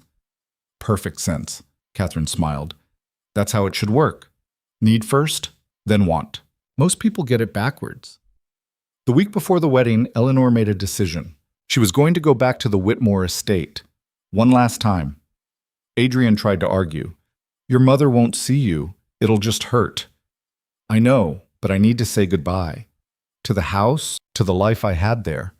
I can't move forward without closing that door. Yes, mit. All he understood, insisted on coming with her. They rode in silence, the familiar landscape rolling past.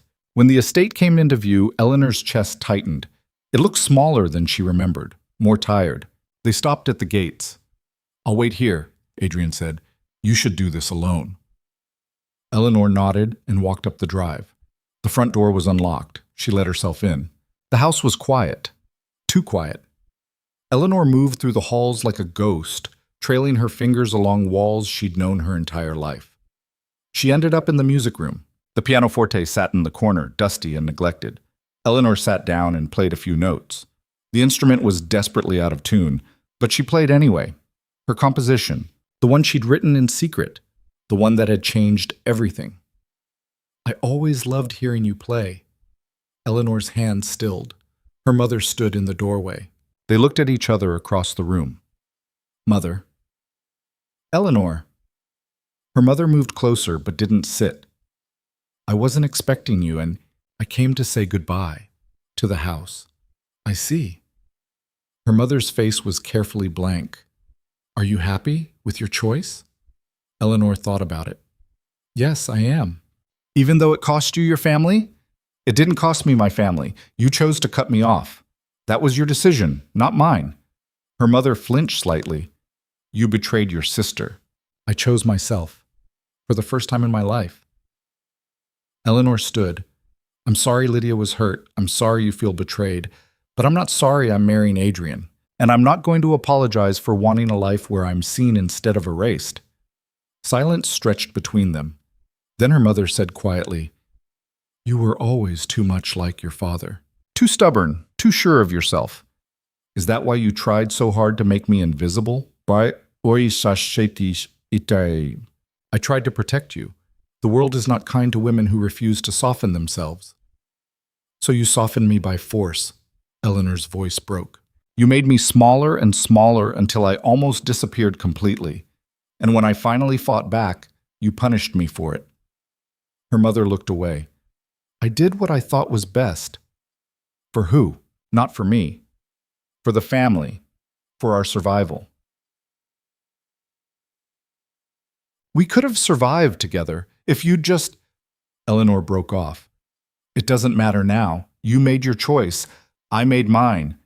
And we'll both have to live with it. She moved toward the door. Eleanor. She stopped, didn't turn.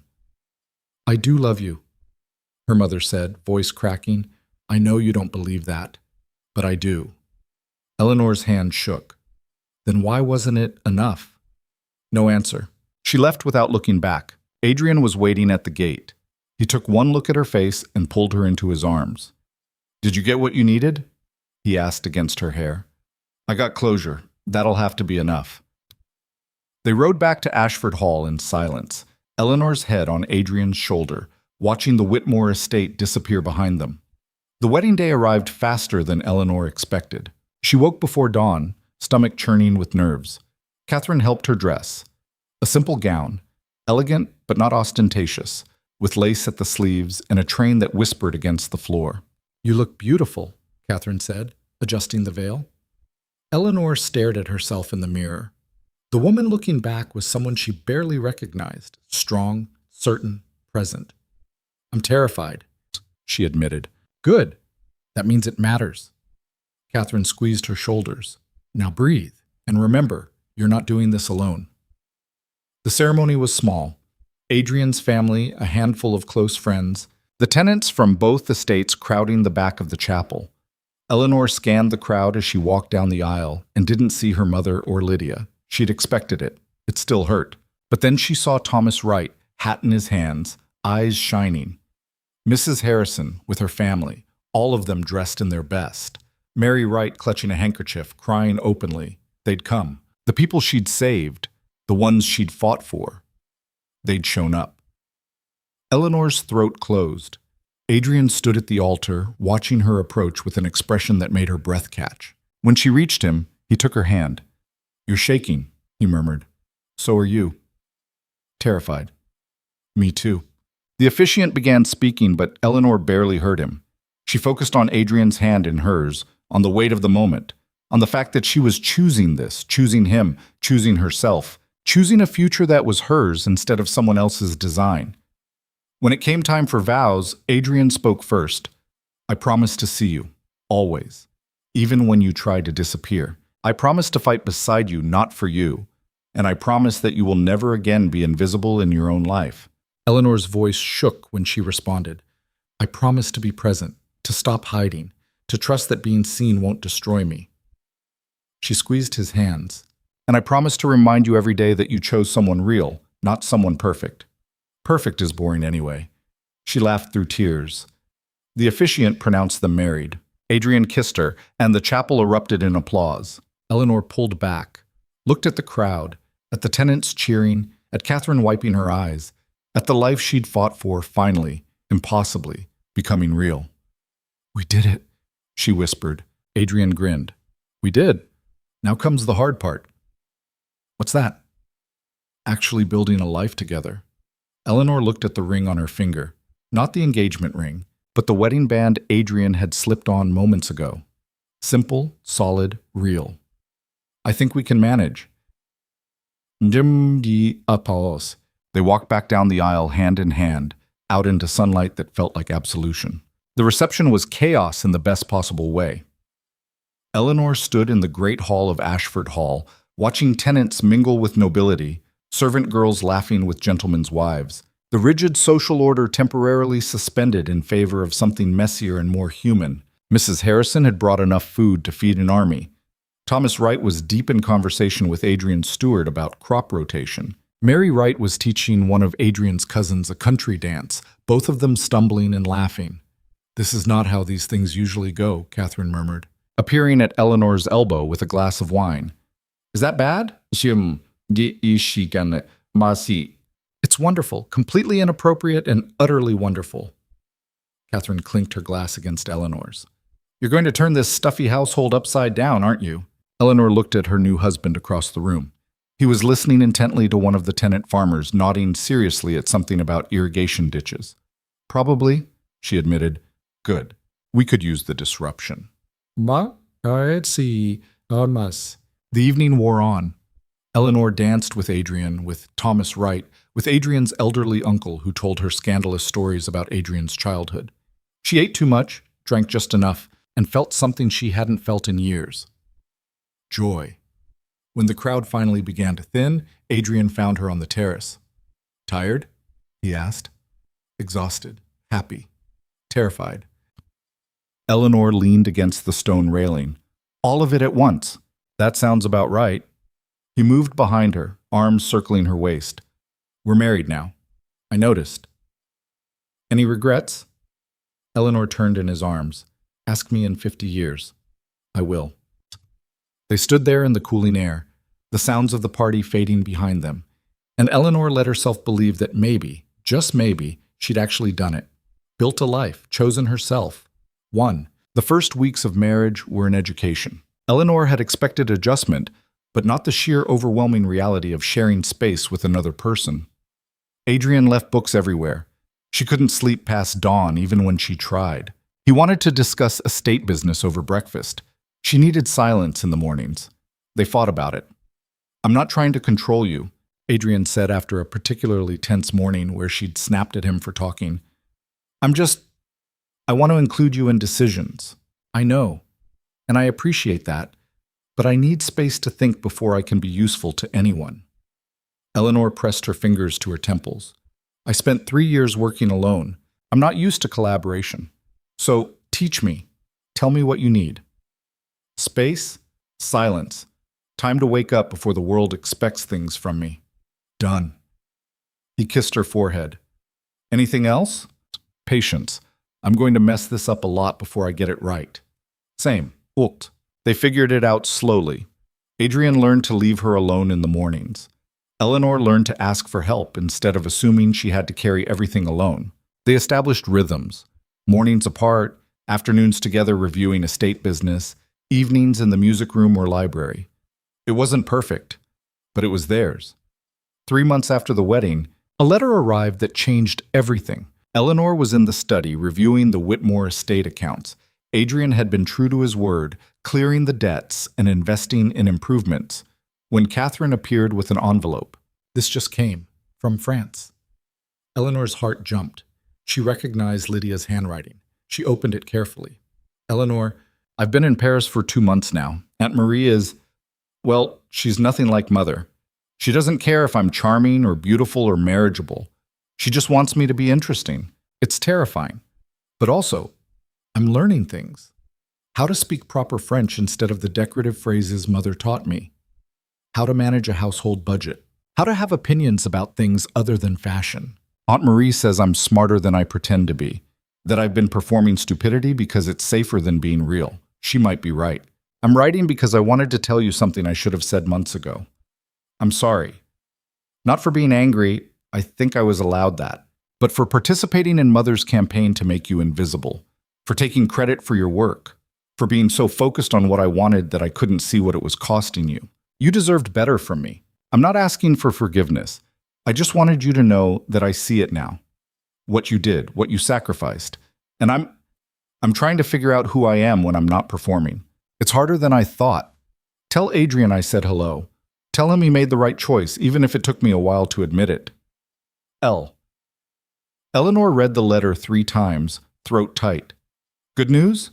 Catherine asked. Maybe. I don't know. Eleanor folded the letter carefully. My sister is growing up. I'm not sure how I feel about it. Relieved, probably, and a little sad that you had to blow everything up for her to get there. That's exactly it, Eleanor wrote back that afternoon. Not a long letter, just enough to tell Lydia she was proud of her. The growth was hard, but worth it, that she'd always have a place at Ashford Hall if she wanted it. She didn't know if Lydia would take her up on the offer, but extending it felt important. The real test came 6 months into the marriage. The Countess of Ashridge was hosting a ball, the first major social event of the season. Adrian and Eleanor were invited, though the invitation came with a note suggesting that the Countess hoped the Duke would attend without his controversial new bride. We're not going, Adrian said immediately. Yes, we are. Eleanor set down the invitation. We can't avoid society forever, and if I let her dictate whether I'm acceptable, I'll spend the rest of my life hiding. Eleanor, I know what I'm walking into. It's going to be awful. People will whisper. Some will cut me directly. The Countess will probably make a scene. Eleanor met his eyes. But I survived 3 years of invisibility. I can survive 1 uncomfortable ball. Adrian studied her. You're sure? No, but I'm doing it anyway. They arrived at the ball unfashionably late, a calculated choice. By the time they entered, the room was already full, conversation flowing, social hierarchies established. Their entrance caused a ripple of silence. Eleanor felt every eye in the room turn toward them, felt the weight of judgment, speculation, curiosity. She kept her chin up and her hand steady on Adrian's arm. The Countess materialized almost immediately, face tight with displeasure. Your Grace, how unexpected! Her gaze slid to Eleanor like she was something distasteful. And you brought your wife. The Duchess of Ashford, Adrian said, voice carrying. Yes, I did. The title landed like a stone in water. Eleanor was no longer Miss Whitmore, the invisible sister. She was the Duchess of Ashford, and society would have to acknowledge that whether they liked it or not. The Countess's smile was sharp. Of course, how lovely! She turned to the crowd. Everyone, the Duke and Duchess of Ashford have joined us. Polite applause, thin and uncertain. Eleanor scanned the room. Most faces were carefully neutral. A few showed open hostility. But in the back, she spotted a handful of familiar faces. Tenant families dressed in their best. clearly uncomfortable but present. Thomas Wright caught her eye and nodded.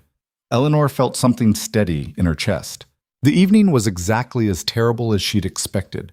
Women turned their backs when she approached. Conversations died when she joined groups. The Countess made pointed comments about new money and unfortunate circumstances loud enough for Eleanor to hear. But Eleanor had survived worse. She danced with Adrian, made polite small talk with the few people willing to engage, smiled when she wanted to scream and held her ground when she wanted to run. 2 hours in, the Countess made her move. She cornered Eleanor near the refreshment table, voice carrying across the nearby groups. "Tell me, Duchess, how does it feel to have married so well? It must be quite the change from managing a failing estate." Eleanor set down her glass carefully. "The Whitmore estate is no longer failing, as I'm sure you're aware. Only because the Duke was generous enough to rescue it. One wonders what motivated such generosity." The Countess's smile was poison. Some might say it was love. Others might suggest more calculated motivations. The nearby conversations had stopped completely. Everyone was listening. Eleanor looked at the woman in front of her, at the smug certainty, the desire to humiliate, the assumption that Eleanor would crumble under scrutiny. "You want to know if I married Adrian for money?" Eleanor said clearly. "The answer is yes." Gasps rippled through the crowd. The Countess looked triumphant. How refreshing. Honesty. "But not in the way you're implying." Eleanor's voice cut through the murmurs. "I married him because I needed to survive. My family was drowning in debt. My mother had given up. My sister was unprepared to manage anything more complex than a seating chart. And I had been holding that estate together with nothing but stubbornness and skill, and I was failing." She turned to address the crowd directly. "So yes, I married Adrian knowing it would save the estate, knowing it would give me resources I didn't have alone. But I also married him because he saw me when everyone else looked through me. Because he valued intelligence over decoration. Because he wanted a partner, not an ornament." Eleanor moved closer to the Countess. "You want to paint me as a manipulator? Fine. I manipulated everyone. I manipulated creditors into extending deadlines. I manipulated tenants into trying new techniques that saved their crops. I manipulated merchants into fair prices and my own mother into thinking I was harmless." She paused. "And yes, I manipulated circumstances so I could marry a man who actually respected me instead of watching my sister marry him while I disappeared." The room was dead silent. "The difference between manipulation and management is just perspective," Eleanor continued. "I spent 3 years managing an impossible situation with no support and no recognition. I'm not ashamed of that. I'm proud of it. And if that makes me unacceptable to society, then society can go to hell."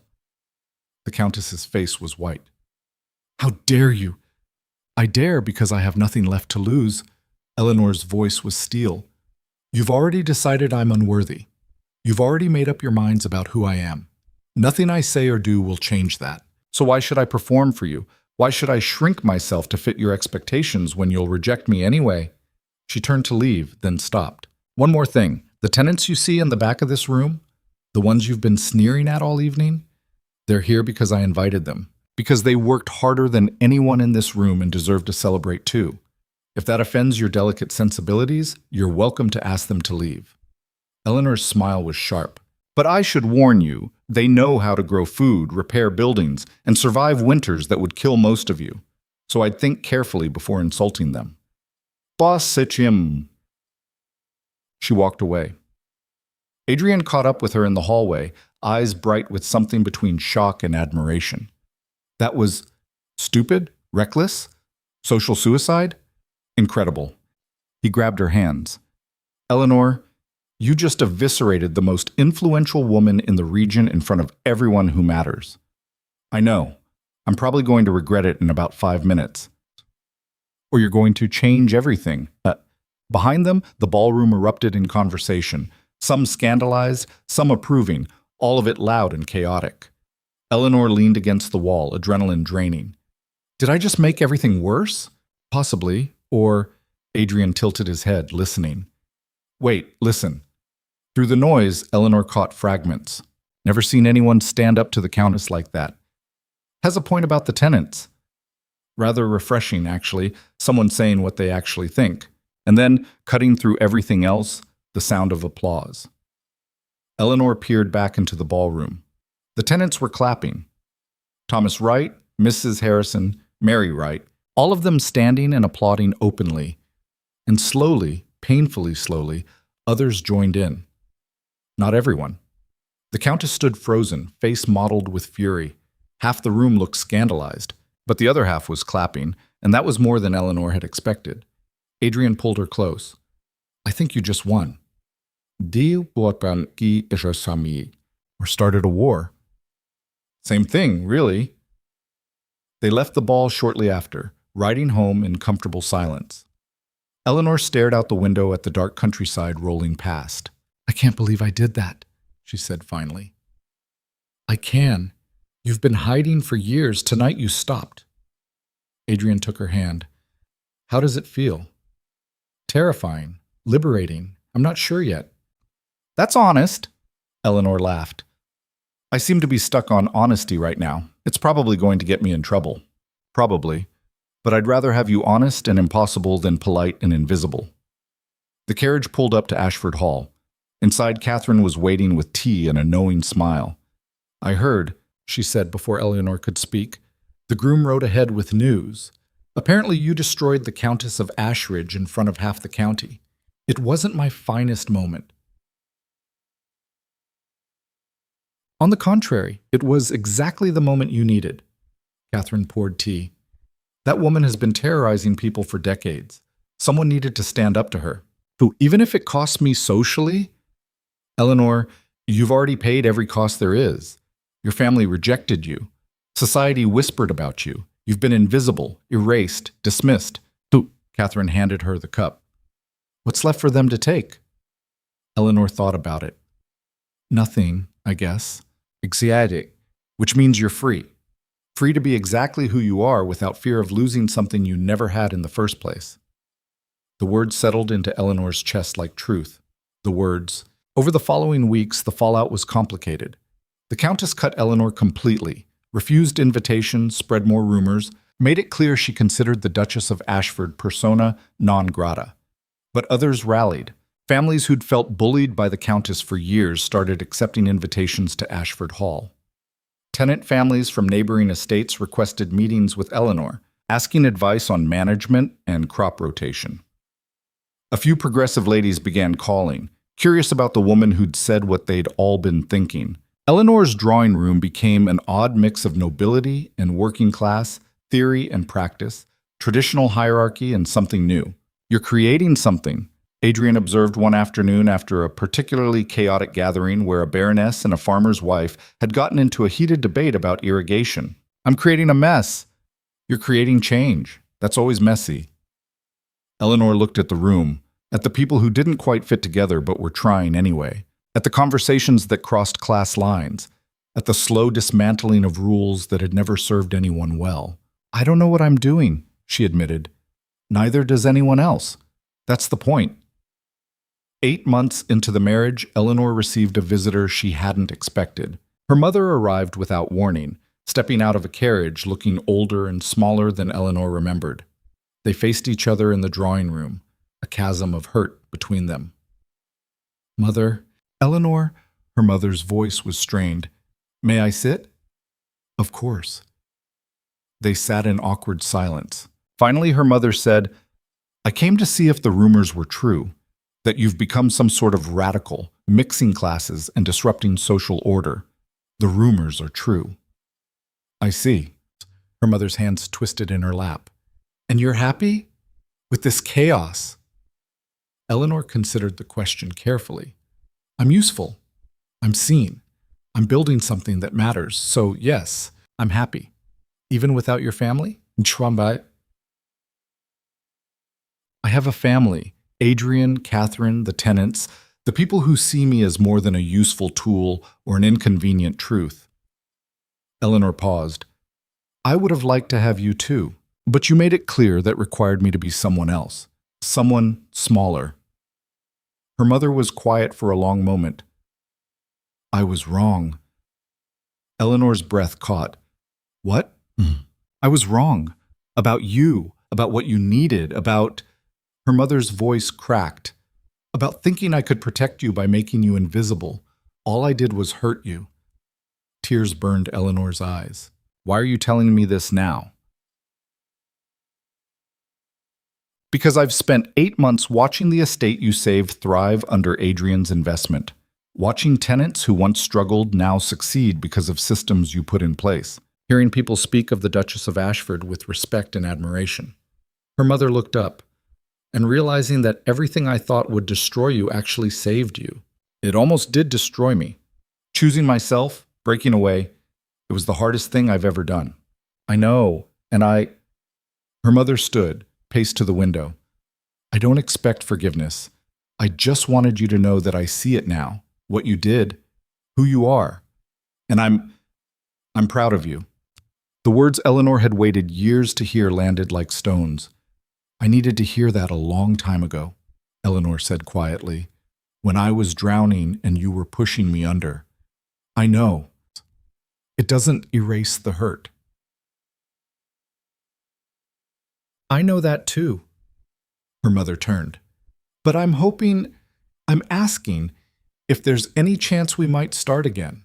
Not as we were, but as something new. Eleanor looked at the woman who'd erased her.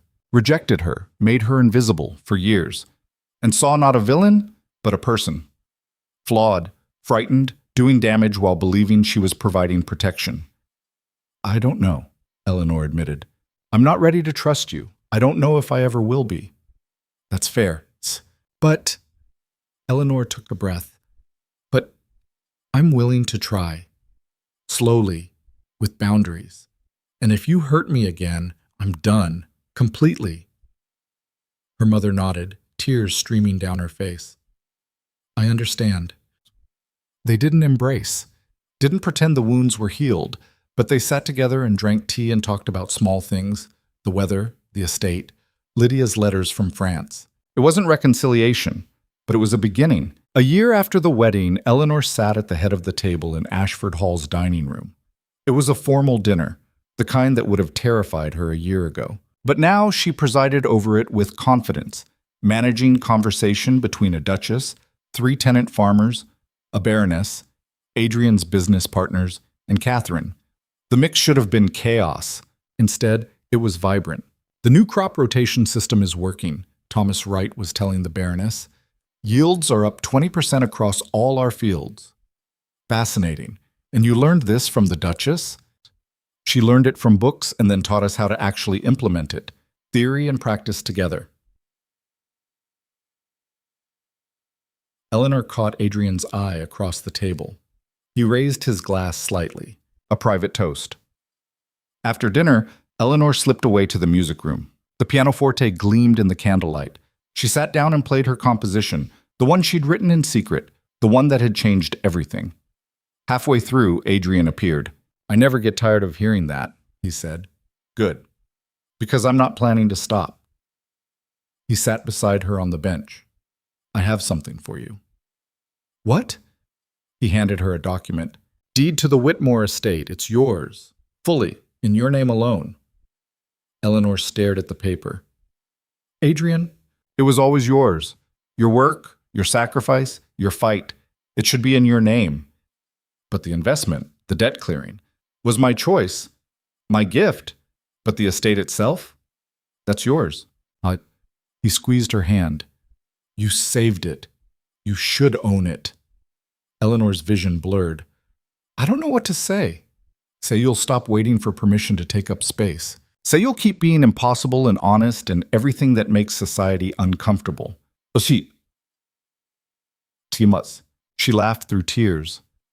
I can do that. Good. Adrian kissed her.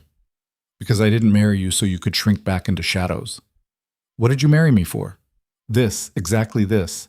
The woman who plays music that breaks hearts and manages estates and refuses to disappear. Eleanor set the deed aside and pulled him close. I love you.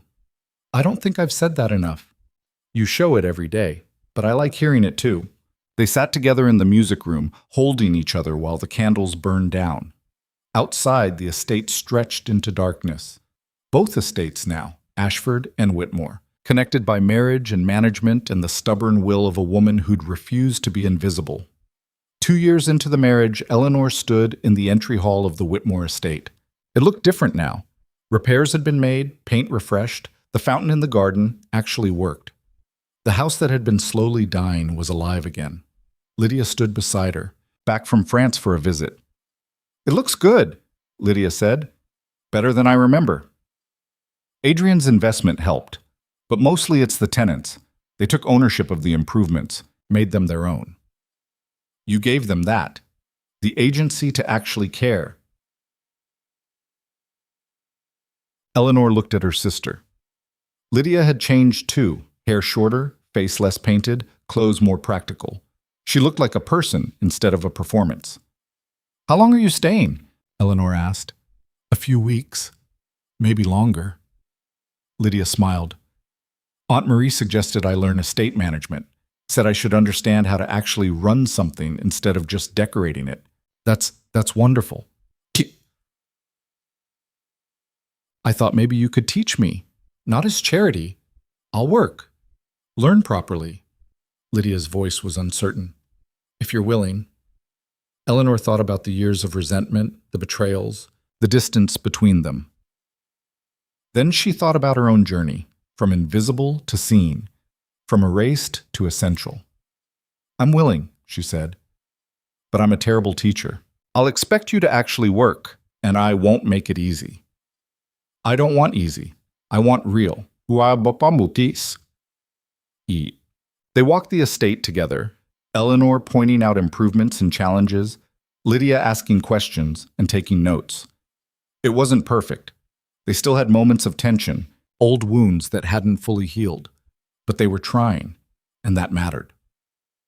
That evening, back at Ashford Hall, Eleanor found Adrian in his study. "How did it go?" he asked. "Better than expected. Lydia wants to learn management, actually learn it." "You sound surprised." I am. A year ago, I would have said she was incapable of taking anything seriously. Now, Eleanor shrugged. Now I think maybe I underestimated her, the same way Mother underestimated me. Adrian pulled her onto his lap. "Look at you, extending grace. Don't make it a thing. Too late, it's definitely a thing." He kissed her neck. "You're becoming softer." "I'm not." You are. In the good ways. Not the ways that make you small, but the ways that make you human." Eleanor leaned back against him. "I'm still terrified I'm going to mess this up. All of it. The estates, the marriage, the weird social experiment I've created where farmers and nobles actually talk to each other. Then you'll mess it up, and we'll fix it together." "You keep saying that." Because it keeps being true." 5 years into the marriage, Eleanor Blackmore, Duchess of Ashford, sat in the music room with her composition spread across the pianoforte. She'd been working on it for months, expanding it from a single piece into something larger, a full suite that captured the journey from invisibility to presence. The first movement was quiet, hesitant, full of silences. The second was chaos, discordant notes, clashing rhythms, the sound of a life breaking apart. The third was resolution, not peaceful, but powerful, the kind of strength that came from choosing yourself even when it cost everything. She played it through, fingers moving across keys she knew by heart now. When she finished, applause echoed through the room. Eleanor turned to find Adrian, Catherine, Lydia, even her mother, all of them gathered in the doorway. "How long have you been there?" Eleanor asked. "Long enough," Adrian said. "That was extraordinary. It's not finished." "It's perfect as it is." Lydia moved closer. "You should perform it, publicly." "I don't perform." You do now." Her mother's voice was soft. "You've stopped hiding, Eleanor. In every other area of your life. Why not this?" Eleanor looked at the composition, the notes that represented her journey, her fight, her refusal to disappear. "All right," she said finally. "I'll perform it." The concert took place 6 months later. Eleanor stood backstage, hands shaking, stomach churning with nerves. Adrian found her there, took her hands. "You don't have to do this." "Yes, I do. For me." not for anyone else. Then go out there and show them who you've always been. Eleanor walked onto the stage. The audience was enormous. Nobility, tenants, strangers who'd heard about the Duchess, who'd defied the Countess and rebuilt social order. All of them waiting. Eleanor sat at the pianoforte. She didn't introduce the piece, didn't explain. Just played. The music poured out of her. Every year of invisibility, every moment of choosing herself, every battle fought and won. The notes filled the hall, and Eleanor stopped thinking about the audience, stopped worrying about judgment. She just played. When she finished, the silence was absolute. Then applause erupted, thunderous, genuine, coming from every corner of the hall. Eleanor stood, shaking, and looked out at the crowd. In the front row, Adrian stood clapping with tears streaming down his face. Beside him, Catherine, Lydia, even her mother, all of them on their feet. Behind them, rows and rows of people who'd been invisible like her. Tenants, servants, women who'd been told to shrink themselves. All of them standing, clapping, seeing themselves in the music. Eleanor curtsied, not the small deferential gesture she'd learned as a girl, but a full, proud acknowledgement of the moment. She'd done it. She'd stepped fully into the light and refused to apologize for taking up space. Later that night, back at Ashford Hall, Eleanor stood at the window of her bedroom watching moonlight spill across the grounds. Adrian came up behind her, wrapped his arms around her waist. "How do you feel?" he asked. "Seen," Eleanor said simply. "For the first time in my life, completely seen." "Good, because I'm not letting you disappear ever again." Eleanor turned in his arms. "I won't. I can't. I've tasted what it feels like to exist instead of hide, and I'm not going back." "Promise?" "Promise." They stood there together. The woman who'd fought to be seen and the man who'd refused to let her vanish, building a life that was messy and impossible and completely theirs. The house creaked around them. But now the sound felt different. Not lonely, but alive. Eleanor had spent years being invisible, years disappearing into shadows while others took credit for her work. But she wasn't invisible anymore. She was the woman at the head of the table, the composer whose music moved audiences, the estate manager who'd changed how entire communities functioned, the wife and partner who'd chosen herself and found love in the choosing. She was Eleanor Blackmore, Duchess of Ashford, and she was finally, impossibly, gloriously visible.